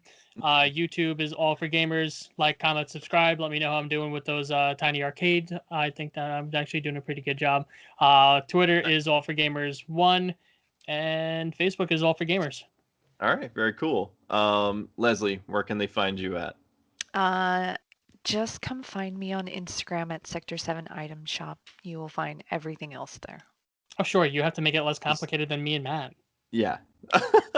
That's what I probably should have said, because that's where I put all of my stuff anyway. There you go. That link tree is very handy. Just look for the item shop in Sector 7 slums. Make a left. Walk in. Fucking buy something. And It's that simple. Do it. Yes. Thank you. And then me, you can find over at on Facebook at Digital Denizens and Instagram at digital_denizens. Well, that's all the time we have for today's podcast. We hope that you guys enjoyed it. What you heard, and we truly appreciate you guys all tuning in for another episode of Digital Denizens. You have no idea how much it truly means to us. So that you listen, write in, and as I always say, keep your ear to the ground for more to come very soon.